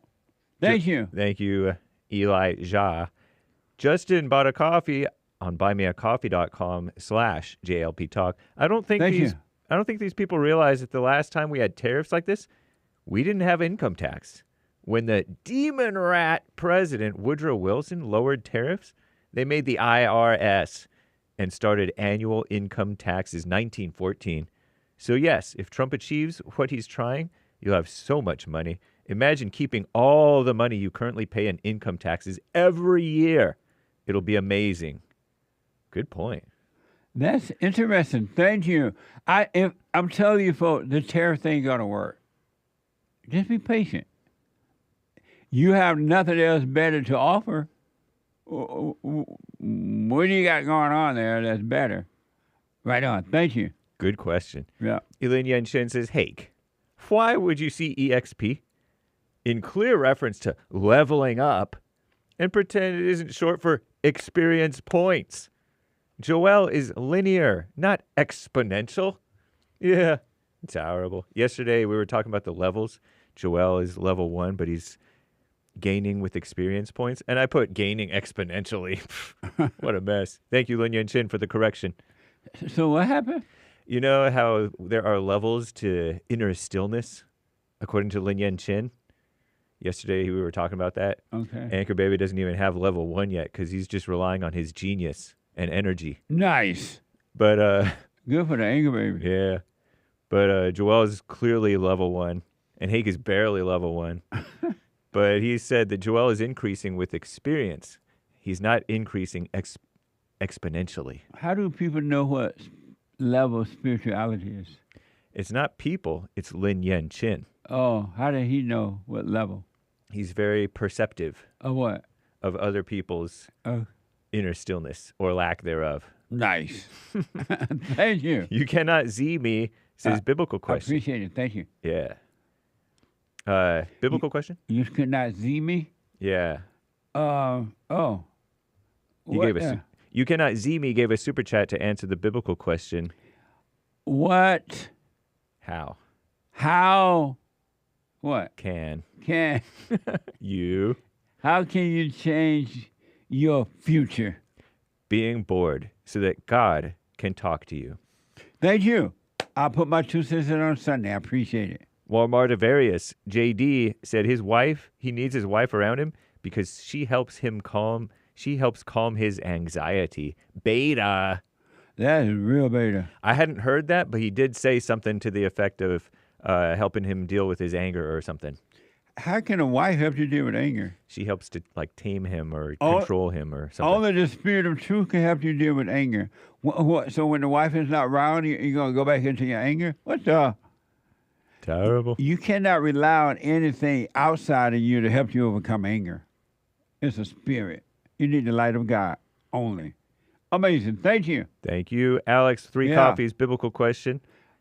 How can you change your future? By realizing that the future is an illusion. Belief in the future makes one destined to repeat the past. Letting it go breaks the cycle, and there is nothing left but awareness, says Alex. Amazing. Thank you, Alex. I'll put my 2 cents in on Sunday. 5 coffees from Zorak 90, biblical question answer. How can you change your future? By changing your heart. After that, you stay present and sit along for God's ride. Amazing. Thank you. I cracked. I'm growing. I'll put my 2 cents in on Sunday. Thinking out loud, bought a coffee. Jesse, is it dumb to take a lower paying job than your previous job based on the idea that the lower paying job will look better on your resume? My previous job paid almost $20 more per hour, says Thinking Out Loud. So is it dumb to take a lower paying job so you can look better on your resume? I don't know. I can't respond to that. Call me. It sounds dumb to me, but I don't know. Yeah, it doesn't either. make sense to me, but call me. And it reminds me of the story, possibly by the same person, possibly somebody else. Somebody's parents encouraged him or her to take a lower paying job at a nonprofit rather than a corporate job. I know, that was dumb. Yeah, I don't know. Call me about it or make it clear on your super chat. Thank you. Lord Spike Protein sent a very generous sticker with a pair with a workout headband riding on a flying rocket thing. Thank you. Amazing. DC Worldwide Media open stores in our communities, our own communities. Problem solved. Then you don't have to go to Chinatown. I think is the reference. Right. But if you open stores in the black community, they're going to rob you. It ain't going to work. Really. Amazing. Thank you. Walmartavius, leaving your kids at a McDonald's is better than leaving them at a public school. That's at least for sure. they ain't getting brainwashed at a Mickey D's. That's for sure. Just because you got to watch out for black women crashing out over chicken nuggets. Amazing. Thank you. I got to stop there. We'll read the rest later, guys. Thank you all. Amazing. I want to go to CAMILA. What? CAMILA. Not Camilla. My bad. Sorry, CAMILA. Out of Wisconsin. CAMILA, welcome to the show. You're on the air. Sorry about calling you Camilla. Thank you. You'll get it right one of these times. I know. I'm black and slow. What's up? Well, hi. Hi. Go ahead. First of all, I got to correct the grammar king, Hake. He said Brad Schimel. It's Schimel. He's the guy that lost the Supreme Court election here in Wisconsin yesterday. Yeah, the Wisconsin judge. Thank you for the correction. It's, how do you say it? Schimel? Yep. Nice. He lost? Yeah, liberal woman won for Really? Wisconsin State Supreme Court. How did that happen, Camilla? I don't know, and I worked for it. So I walked to probably almost 5,000 houses trying to get people to vote for Brad. I don't know. Wisconsin people are gonna resent that, regret that. It was pretty disappointing. Yeah, I bet. But you know, every time I knocked on a door and you know they're for her, they're just mean and nasty people. Yeah. And I decided I want to start wearing my Trump hat to save me some time, because that'll be a real good indication. And sure enough, lots of doors just slammed in the face and got swore at. It was awful. What human beings are evil. I told you, human beings are evil. It's amazing to me how human beings treat one another, and they don't care. They don't think about it. They have no concern at all. No love. They don't. It's mind blowing how evil human beings are toward each other. It's amazing. Yeah. So normally I'm a stay-at-home mom and I homeschool my daughter, and nice. I left her at home for hours a day, and I gave her her schoolwork. I left her notes. And I just, like, the first couple days, I was being mom, and I'm like, are you sure you're okay? But she's like, I'm fine. How old is she? She had a tablet. She's 7 years old, almost 8. Oh, I'm not going to say almost 8, Jesse. She's 7. I know every time I ask, how old are you? People always tell me, I'm going to be, and then if they mention their age, I'm 13 now, or I'm 80 now, and I'm going to be 81 next week. I'm like, what now? I don't get it. Yeah. But yeah, she had a she could call me if she needed anything, and I was always working like pretty close by, and her dad like works 10 minutes away, so. Nice. So she was totally fine. And I don't think that guy should have. Did he get arrested for leaving his kids at McDonald's? Yes. According to the story, he had a interview to do, a job interview to do, and so he left them there while it sounded like he wasn't far from McDonald's. He went for the interview, but he was arrested at that point. Well, the 1-year-old maybe is a little bit young, but the older kids could take care of him. I don't think it's that big of a deal. Yeah, because there was a 10-year-old and a 6-year-old. Mm-hmm. You know, this is what happens, though, when you allow the government to get involved with your life. They start making these kind of rules and try to control you even more so. Because in the good old days, there was no problem with leaving the younger kid with the older kids and blah, blah, blah, and live your life. Those are your kids. They're not the government kids. The government shouldn't be able to tell you what to do with your own children. Mm-hmm. What a mess. Yes, I got to tell you, too, I got to go see Elon Musk in Green Bay on Sunday night. How was that? Amazing, of course. Amazing. Nice. Cool. Yeah, he gave $2 million away to Wisconsin voters, and I was still hoping I could win it. So my first thought was, how much money am I going to be able to give Jesse? Nice. Well, but all thoughts, no lies. I didn't win. Well, hopefully you will next time. Amazing. Yeah. Thank you so much. Because of time, I got to run, but thank you. Call me again, all right? Yeah, sure will. Okay. Love you, Jesse. Love you, too. Amazing. Let me go to CUBA out of California. So CUBA is in California. CUBA, welcome to the show. You're on the air. How you doing, Jesse? All is well. Right on. Same here. So I wanted to ask two things. One, respond to the biblical question, but I only have time to do that. So. How can you change your future? By changing who you are in the present? By changing who you are in the present. Very interesting, man. I want to respond to that, but I got to wait until Sunday. Amazing. I know. Thank you for that, though. I'll talk to you later, bro. Thank you. All right. Take care now. I am so out of time, folks. All the way out of time for today. Tomorrow, if the Lord is willing and the creek don't rise, is Bible Thumper Thursday. Listen, folks, I'm telling you the truth. It is abnormal. It's not a normal state of being to be miserable in your life, to be worry, jealousy, envy, strife, anxiety, up and down, fake happiness, needing someone to love, and whatever. That's not normal for human beings, all right? You can overcome it, but you got to take control of you.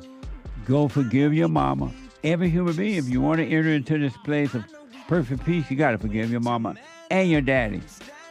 And then do the silent prayer, rebuildingtheman.com/prayer, so you can stay present with life itself, and life will work. All right?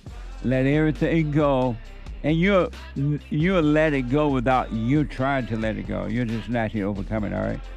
Do the silent prayer, forgive. It's interesting how people have so many problems with forgiveness. You heard the young man call earlier saying that he thought his wife was going to be happy, talking about forgiveness, loving one another, treating one well, and she got mad. All the hell came out. What the? But work on you. Hate coming up now, thehatereport.com, and then Joel Friday at 11 a.m., and then the American Anchor Baby at 12 noon on Rumble.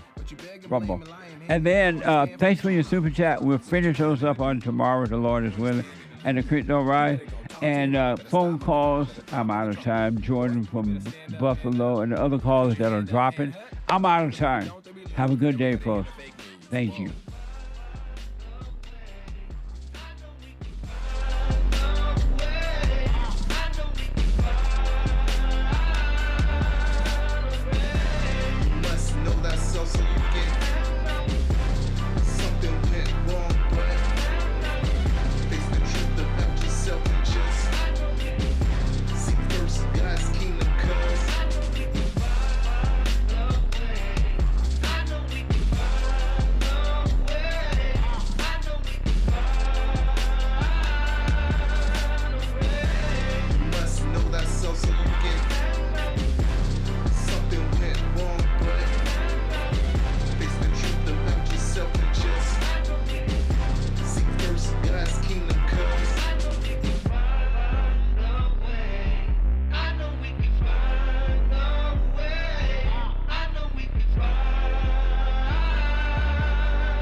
I have books that are amazing.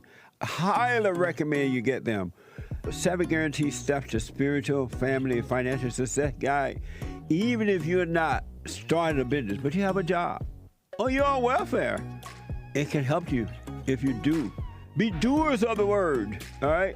From rage to responsibility. From rage. That's what I write about in the first chapter, especially how I overcame. Scam. How the black leadership exploits black Americans. They are using them, and blacks are too willing to be used. And then my last book, The Antidote, Healing America from the Poison of Hate, Blame, and Victimhood.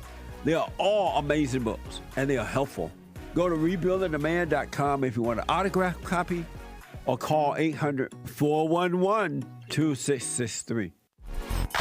So, here's what I recommend. I invite you to download my silent prayer. I know some people have called in and they wonder if the silent prayer is working. And I just want to take a second and to tell them that it works. You just have to stick with it. Yeah. That's the first thing I started doing before I even forgave my parents. And I was so depressed and suicidal at some times that I just would have to stop in the middle of my job or whatever I was doing and go into the silent prayer. And it really does help. Like, I don't have those anymore. Amazing. You haven't seen anything yet. Doubt every thought. Bring every thought into captivity. Just let them all pass. Don't judge them. You haven't seen anything. It gets better and better and better and easier. So my gift to you, no charge, at rebuildingtheman.com/church.